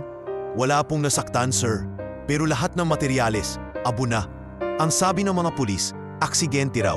Pero sa palagay ko, hindi aksidente yon. Alam na agad ni Marco kung sino ang nasa likod nito. Ngunit imbes na mawalan ng pag-asa, agad siyang kumilos, kinaumagahan. Dinala niya ang kanyang pamilya at mga trabahador sa nasunog na bodega. Habang nakatayo sila roon, kitang-kita niya ang abo at mga naiwang bakal. Ramdam niyang sinusubok siya ng tadhana, ngunit hindi niya hahayaan na tuluyang masira ang kanilang pangarap. Mga kasama, panimula niya sa mga trabahador. Alam kong mabigat ang nangyari, pero hindi ito ang katapusan. Hindi tayo susuko. Ang bodega lang ang nawala, pero hindi ang tiwala natin sa isa't isa. Tumango ang mga trabahador. Isa sa kanila ang sumigaw, Sir Marco, kasama niyo kami. Huwag kayong mawala ng loob. Kung dati nga, wala pa tayong opisina at agamitan, pero nakaya natin. Ngayon pa kaya na mas buo tayo bilang pamilya. Sa mga salitang iyon, napaluha si Lorna. Sa kabila ng lahat ng hirap, kitang-kita niya ang pagmamahal ng mga trabahador sa kanyang asawa. Naunawaan niyang ang laban nila ay hindi na lamang laban para sa negosyo, kundi laban para sa dignidad ng bawat obrero. Gayunman, naging mas mahirap ang mga sumunod na linggo. Kailangan nilang umutang upang muling makabili ng mga materyales. Ilang bangko ang tumanggi dahil natatakot na baka hindi sila makabayad. Ngunit may ilang maliit na kooperatiba ang naniwala sa kanila. Sa tulong ng mga taong iyon, muli silang bumangon. Habang inaayos ni Lorna ang mga papeles sa opisina, napansin niyang tila mas kumikilos si Marco nang walang kapaguran. Marco, magpahinga ka naman, sabi niya isang gabi habang pinagmamasdan ang asawa na nagbibilang ng gastusin. Hindi pwede, Lorna. Ngayon na natin kailangang ipakita na kaya nating bumangon kahit ilang beses tayong pabagsakin. pero hindi ka na halos natutulog. Baka ikaw naman ang bumigay, nag-aalalang sagot ni Lorna. Ngumiti si Marco at hinawakan ang kamay ng asawa. Hindi ako bibigay dahil ikaw at si Junjun ang lakas ko. Samantala, si Junjun ay mas lalong naging masigasig sa kanyang pag-aaral. Nakikita niya ang hirap ng kanyang mga magulang, kaya't nangako siya sa sarili na balang araw, tutulong siya upang mas mapalago pa ang negosyo. Minsan, habang nag-aaral siya, nilapitan siya ng kanyang guro at sinabing, Junjun, nakikita ko ang sipag mo. Kapag nagpatuloy ka, siguradong magiging mahusay kang engineer. Mumiti siya at sagot, para po sa pamilya ko lahat ng ito. Dumating ang araw na muling nakakuha si Marco ng proyekto. Isang maliit na gusali para sa isang kooperatiba sa Karatig Bayan. Bagaman hindi ito kasing laki ng mga proyekto ni Don Roberto, sapat na ito upang muling ipakita ang kanilang kakayahan. Ngunit hindi pa rin natatapos ang panggugulo. Sa unang linggo ng proyekto, may mga taong biglang dumating at tinakot ang mga trabahador. Kung hindi kayo titigil, baka mas malala pa ang mangyari sa inyo, sigaw ng isa sa kanila. Ngunit sa halip na umatras, tumayo si Marco at hinarap ang mga ito. Sabihin niyo sa amo niyo, hindi kami titigil. Hindi ako natatakot sa pananakot ninyo. Mas matindi pa ang pinagdaanan namin, pero nakatayo pa rin kami ngayon. Nagulat ang mga tauhan at tuluyang umalis. Sa puntong iyon, muling nakita ng mga trabahador ang tapang ng kanilang pinuno. Sir Marco, hindi namin kayo iiwan. Kahit anong laban, sasamahan namin kayo. At nang matapos ang gusali, nagkaroon ng maliit na seremonya. Nandoon ang mga miyembro ng kooperatiba at sa harap ng lahat, nagsalita ang kanilang pinuno. Hindi lang gusali ang itinayo ni Marco at ng kanyang pamilya. Tiwala at pag-asa ang muling ipinigay nila sa amin. Sa kabila ng lahat ng pagsubok, pinatunayan nilang kayang bumangon mula sa pagkangasunog. Sa sandaling iyon, ramdam ni Marco at Lorna na unti-unti nang nagbabayad ang lahat ng kanilang sakripisyo. Oo, pinabagsak sila ng maraming beses, ngunit bawat pagbagsak ay nagbigay ng mas matatag na pundasyon. Kinagabihan, habang magkasama silang tatlo sa hapagkainan, nagsalita si Junjun.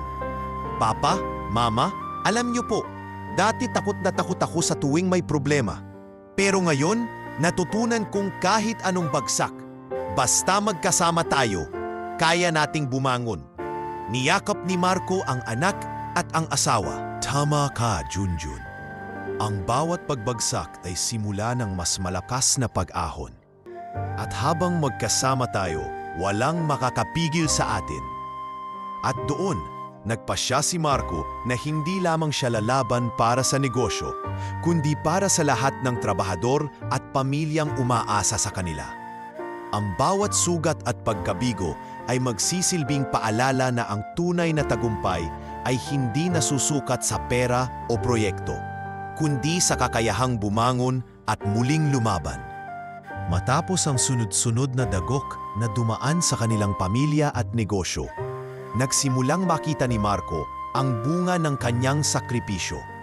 Sa kabila ng paninira at panggigipit, mas nanayig ang tiwala at respeto ng mga tao sa kanya.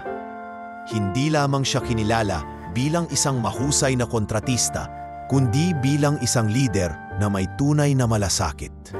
Isang umaga, habang nasa opisina, dumating ang ilang mga magulang na ang mga anak ay nagtatrabaho rin sa kanyang kumpanya. Lumapit ang isang ginang at halos lumuha habang nagsasalita. Sir Marco, salamat po sa lahat ng ginagawa ninyo para sa mga anak namin. Hindi lang sila basta trabahador dito, kundi tinuturing ninyong pamilya. Sana mas marami pang katulad ninyo. Napatingin si Marco kay Lorna at sabay silang ngumiti. Noon niya napagtanto na hindi na lamang negosyo ang kanilang pinapatakbo, kundi isang pamilyang lumalawak sa komunidad. Sa tulong ng kanyang asawa, nagpasya silang magbigay ng mas malaking ambag. Nagsimula silang magpatayo ng ilang pabahay para sa mga trabahador na wala pang maayos na tirahan. Hindi ito mansyon, ngunit sapat para maging ligtas at komportable ang mga pamilya. Sa bawat pag-turnover ng bahay, nakikita nila ang mga ngiti at luha ng pasasalamat. Sir, Ma'am, hindi ko po alam kung paano ko kayo pasasalamatan. Wika ng isang trabahador. Dati, sa barong-barong lang kami nakatira.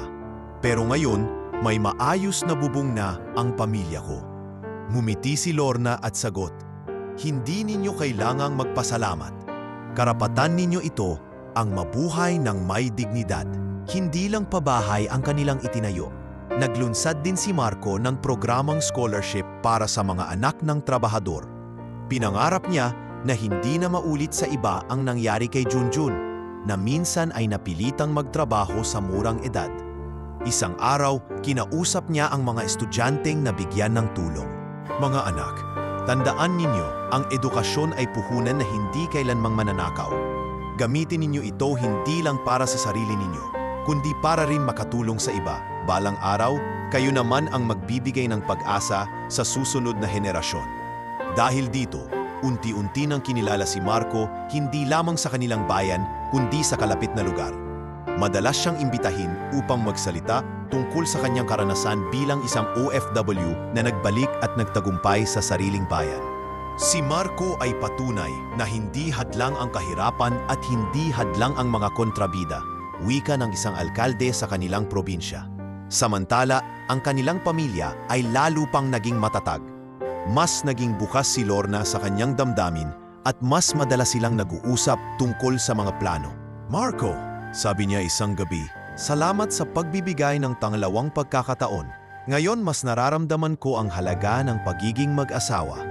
"Wala akong pagsisisi, Lorna," sagot ni Marco habang niyayakap ang asawa. "Kung hindi tayo dumaan sa lahat ng hirap na iyon, hindi natin mararanasan ang ganitong kasiyahan ngayon." Si Junjun naman ay nakikita na ng lahat bilang isang inspirasyon sa kanyang henerasyon. Dati ay batang nakikibaka sa construction site. Ngayon ay masipag na estudyante at nagiging huwaran sa kanyang mga kaklase. Minsan, habang nasa harap ng klase, tinanong siya ng guro, "Junjun, ano ang pangarap mo paglaki?" Tumayo siya at buong tapang na sumagot, "Gusto ko pong maging engineer para matulungan ko si Papa at para makapagtayo ako ng mga gusaling magbibigay ng tahanan sa mga taong nangangailangan." Sa mga salitang iyon, halos maiyak si Marco at Lorna. Nakita nila ang bunga ng kanilang lahat ng sakripisyo. Isang anak na hindi lang matalino, kundi may pusong puno ng malasakit. Habang patuloy na lumalago ang kanilang kumpanya, hindi rin tumigil ang mga pagsubok. May mga tao pa ring naiinggit, may mga hadlang pa ring lumilitaw. Ngunit ang pagkakaiba ngayon, hindi na sila basta natitinag. Dahil may suporta na sila ng komunidad at higit sa lahat, mas matatag na silang pamilya. Sa isang pagtitipon ng bayan, binigyan ng pagkilala si Marco at Lorna bilang pamilyang huwaran. Habang umaakyat sila sa entablado kasama si Junjun, sabay-sabay silang tinapik ng mga tao. "Mabuhay si Marco! Mabuhay ang pamilya niya!" Habang hawak ang tropeo, hindi maiwasang mapaluha ni Marco.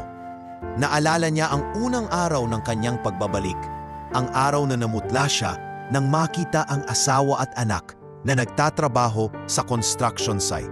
Sino ang mag-aakalang mula sa isang masakit na tagpo ay mabubuo ang isang kwento ng pag-asa at pagbabagong hindi lamang para sa kanilang pamilya, kundi para sa buong komunidad.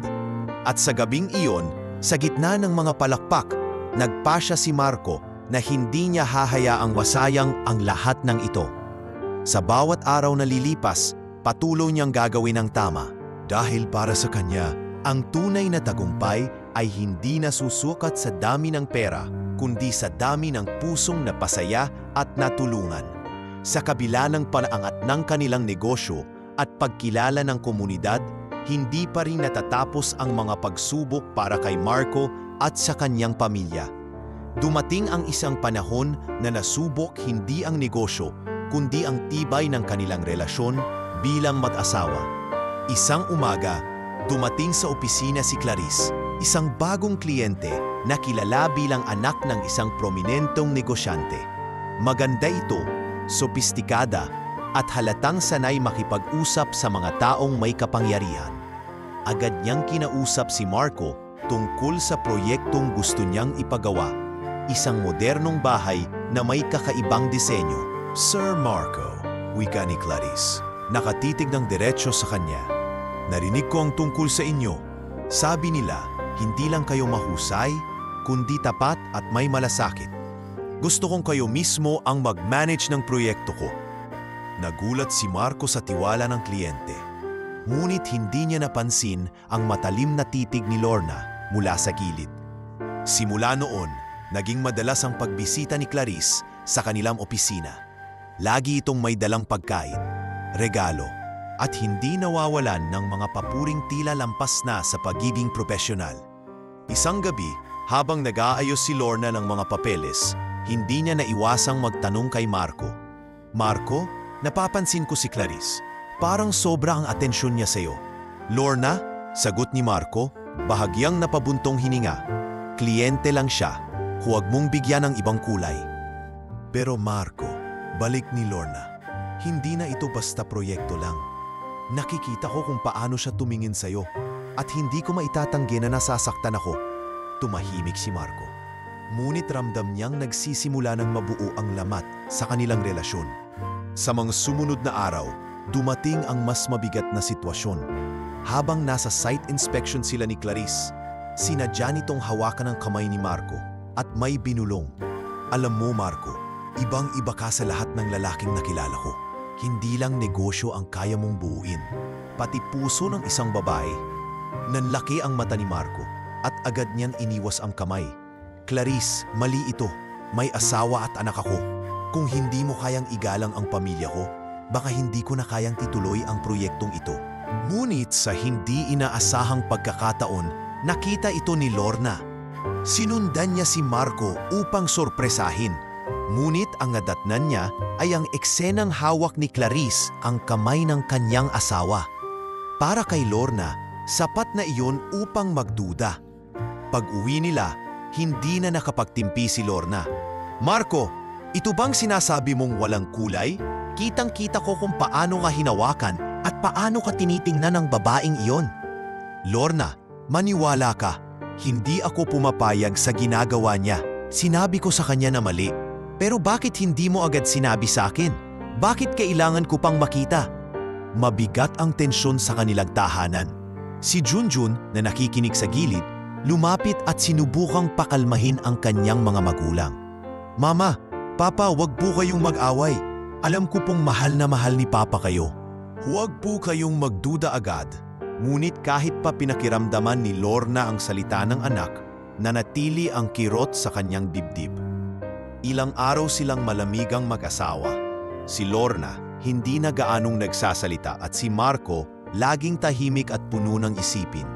Hanggang sa dumating ang araw na personal na pumunta si Clarice sa bahay nila. Hindi nagpatinag si Lorna at hinarap ito. Clarice, alam kong sinusubukan mong sirain ang pamilya ko. Pero hindi ako basta susuko.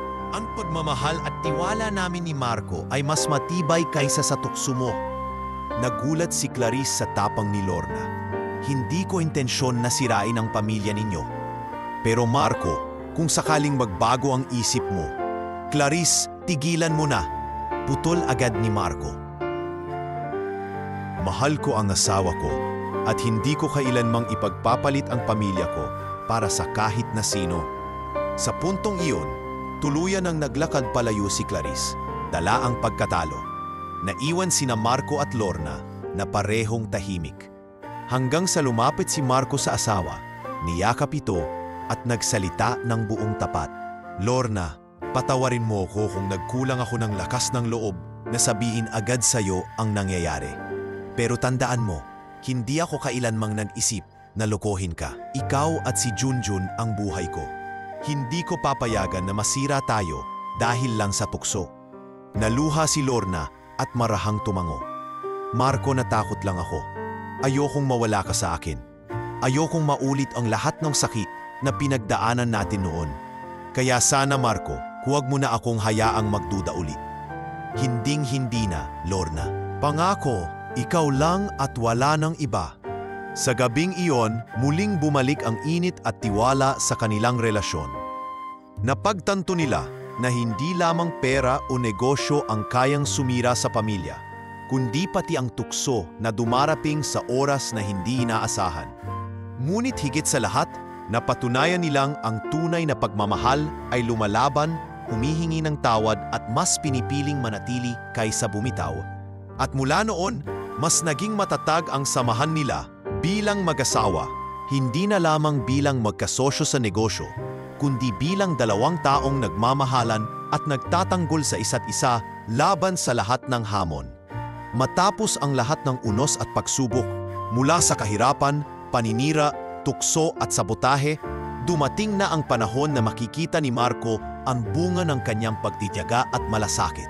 Unti-unti na siyang nakilala hindi lamang sa kanilang bayan kundi maging sa buong probinsya bilang isang negosyanteng hindi yumuko sa tukso ng kasakiman, kundi nanindigan para sa tama. Isang umaga, habang nasa opisina, dumating ang isang liham mula sa lokal na pamahalaan. Nakasaad dito na inimbitahan si Marco upang magsalita sa isang seminar para sa mga kabataan at maliliit na negosyante.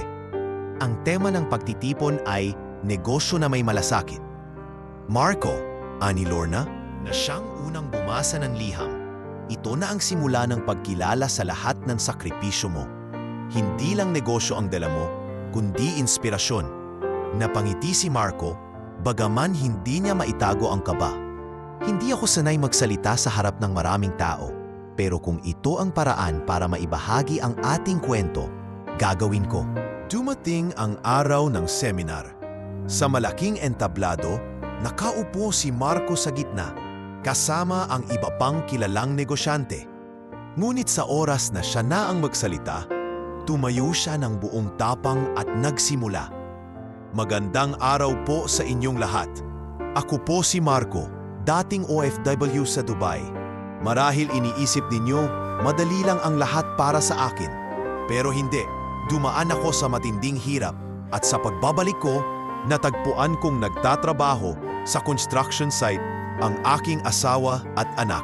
Doon nagsimula ang tunay kong laban, hindi laban para sa pera, kundi laban para sa dignidad ng pamilya at ng bawat trabahador. Tahimik ang buong bulwagan habang nagsasalita siya. Ang kanyang tinig ay puno ng damdamin at katotohanan. Nais kong ipaalala sa lahat, lalo na sa mga OFW na naririto, na hindi lahat ng laban ay nasa ibang bansa. Minsan, ang pinakamahalagang laban ay nasa sariling bayan. Ang pagbuo ng tahanan, ang pagbabalik ng tiwala, at ang paglalagay ng malasakit sa lahat ng ating ginagawa. Pagkatapos ng kanyang talumpati, tumayo ang lahat at nagpalakbakan. Marami ang lumapit at nagsabing sila'y na-inspire sa kanyang kwento. May mga kabataang nagsabi, "Sir Marco, gusto ko ring maging katulad ninyo balang araw. Hindi lang matagumpay, kundi marangal." Hindi natapos doon ang pagkilala. Naging paborito siyang imbitahan sa iba't ibang programa at pagtitipon. Minsan ay inimbitahan siya ng isang universidad upang magsalita sa kanilang graduation ceremony. Habang nakatayo sa entablado, nakatingin siya sa daan-daang estudyante.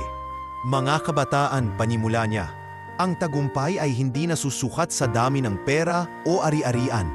Ang tunay na tagumpay ay ang paggamit ng iyong kakayahan at yaman upang magbigay ng pag-asa at tulong sa iba.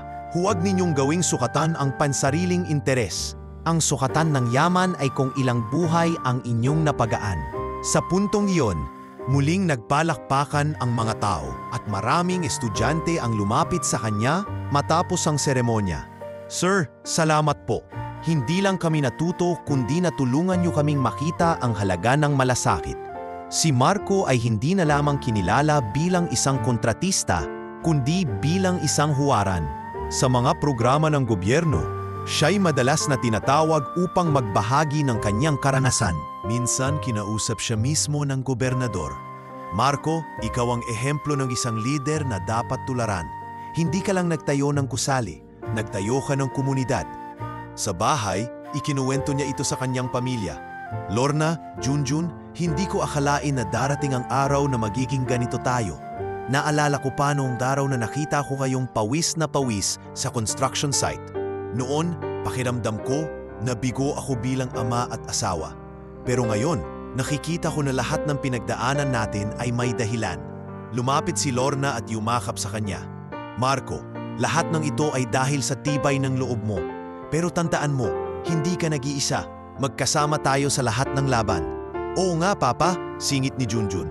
Kung hindi dahil kay Mama, baka hindi rin natin naabot ito. At balang araw, ako naman ang tutulong sa inyo. Gagawin kong mas malaki pa ang lahat ng sinimulan ninyo. Habang nakatingin si Marco sa kanyang pamilya, napuno siya ng labis na pasasalamat. Hindi lamang niya naibalik ang kanilang dangal, kundi naitaas pa ito sa antas na hindi niya akalain. Minsan habang naglalakad siya sa bayan, may mga taong bumabati. Mabuhay si Marco, ang milyonaryong may malasakit. At sa tuwing maririnig niya ito, hindi niya maiwasang ngumiti. Para sa kanya, ang bawat bati ay paalala na hindi nasayang ang lahat ng sakripisyo. Ngunit higit sa lahat, natutunan niya na ang pagkilala ay hindi para sa kanya lamang. Ito ay para sa kanyang asawa na nagpiis at nagsakripisyo, para sa kanyang anak na naging inspirasyon, at para sa lahat ng trabahador na siyang tunay na haligi ng bawat gusali. Sa gabing iyon, habang nakaupo sila sa kanilang tahanan, masaya at buo, nagpasalamat si Marco sa Diyos.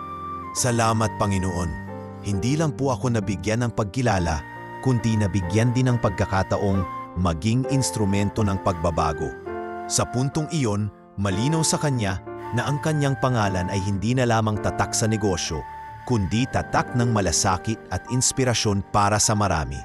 Siya si Marco, ang dating OFW na ngayoy kinikilala bilang milyonaryong may malasakit. Matapos makilala bilang milyonaryong may malasakit, napagtanto ni Marco na sa kabila ng lahat ng tagumpay, may isang bagay na hindi niya maibabalik. Ang mga taong nawala sa piling ng anyang anak noong siya'y nasa Dubai pa. Matagal na panahon siyang hindi naging bahagi ng paglaki ni Junjun. At alam niyang iyon ang pinakamalaking sugat na kailangang gamutin. Isang gabi, habang nag-uusap silang tatlo sa hapagkainan, biglang nagsalita si Marco. Junjun, alam kong marami akong nawalang oras sa'yo. Hindi ko nasaksihan ang unang beses mong tumayo sa entablado, ang unang medalya mo sa school, pati ang mga gabi na kailangan mo ng gabay. Pero mula ngayon, hindi na ako mawawala. Nandito na ako para sa lahat ng mahahalagang okasyon. Ngumiti si Junjun, bagaman may bakas ng lungkot. Papa, matagal ko na pong hinintay ang mga salitang yan. Pero kahit wala ka noon, hindi ako nagtanim ng sama ng loob. Kasi alam kong ginagawa mo lahat para sa amin ni Mama. Ngayon, sapat na sa akin na nandito ka na. Mula noon, siniguro ni Marco na lagi siyang kasama sa mga okasyon ng anak. Tuwing may school activity, siya mismo ang nagdudrive kay Junjun papunta sa paaralan. Isang araw, nagkaroon ng science fair at si Junjun ay kalahok. Habang nagtatanghalang bata sa harap ng maraming tao, nakatayo si Marco at si Lorna sa gilid, buong pusong pumapalakpak. Nang tawagin ang pangalan ni Junjun bilang panalo, hindi maitago ni Marco ang luha. "Anak, ang galing mo!" Sigaw niya habang niyayakap ang anak. Ngayon ko lang naramdaman ang saya ng isang ama na nakasaksi sa tagumpay ng kanyang anak. Hindi lamang sa eskwela bumawi si Marco. Madalas din niyang isama si Junjun sa mga site visit. "Halika anak," sabi niya minsan, "dito mo makikita kung paano nagsisimula ang lahat." Hindi lang gusali ang ginagawa namin dito. Ang bawat pader at haligi, tahanan ng mga pangarap. "Opo, Papa. Balang araw gusto ko rin tumayo sa ganitong site. Pero bilang engineer na may sariling disenyo," sagot ng bata, puno ng pangarap sa mga mata. Naging mas madalas din ang kanilang mga bonding bilang pamilya. Sa mga weekend, pumupunta sila sa probinsya upang magbakasyon. Isang beses, dinala ni Marco ang pamilya sa isang beach resort. Habang nakaupo sila sa buhangin at pinapanood ang paglubog ng araw, nagsalita si Lorna. "Marco, parang kahapon lang lahat ng ito'y imposible. Pero ngayon, andito tayo, buo, masaya, at magkasama." "Lorna," sagot ni Marco, hawak ang kamay ng asawa, "ikaw at si Junjun ang nagpatibay sa akin. Kung hindi dahil sa inyo, baka matagal na akong sumuko. Ngayon, Lahat ng ito'y para sa ating tatlo. Sa isa pang pagkakataon, sinorpresa ni Marco si Junjun sa kanyang kaarawan. Nagorganisa siya ng isang maliit ngunit espesyal na handaan kung saan inimbitahan niya ang mga kaklase at guro ni Junjun. Habang inaawitan siya ng happy birthday, hindi maitago ng bata ang saya. "Papa, ito na ang pinakamagandang birthday ko," wika ni Junjun habang yumayakap sa kanyang ama. "Salamat po sa lahat." Ngumiti si Marco at marahang sagot, "Anak, hindi ito ang huli. Habang buhay na akong nandito para sa'yo." Habang lumilipas ang mga taon, mas naging proud si Marco sa kanyang anak. Nang makatanggap si Junjun ng medalya sa pagtatapos ng junior high school, tumayo si Marco sa gitna ng entablado upang ipagmalaki siya. "Ito ang anak ko," aniya.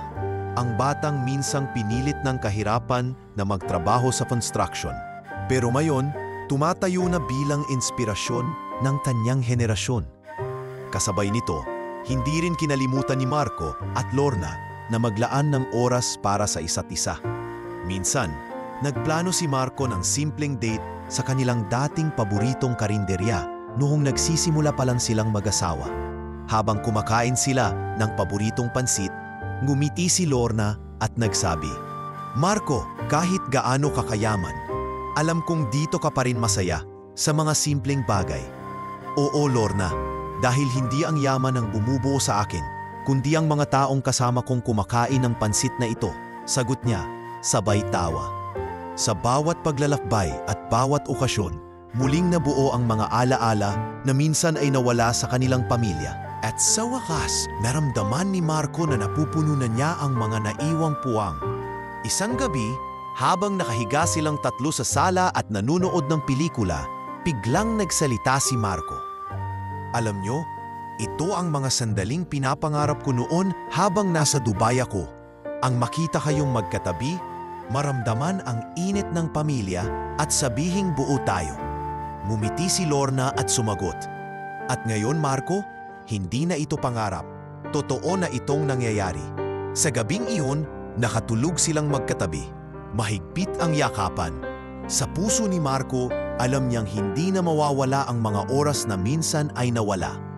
Dahil sa bawat hakbang, sa bawat pagdiriwang, at sa bawat yakap, natutunan nilang pahalagahan ang kasalukuyan at ang bawat simpleng sandali. At doon niya napagtanto, higit pa sa anumang negosyo o pagkilala, ang pinakamahalagang gantimpala sa kanyang pagbabalik ay ang muling pagkakaroon ng oras. Oras para sa kanyang anak, para sa kanyang asawa, at para sa kanilang pamilya na muling buo at masaya.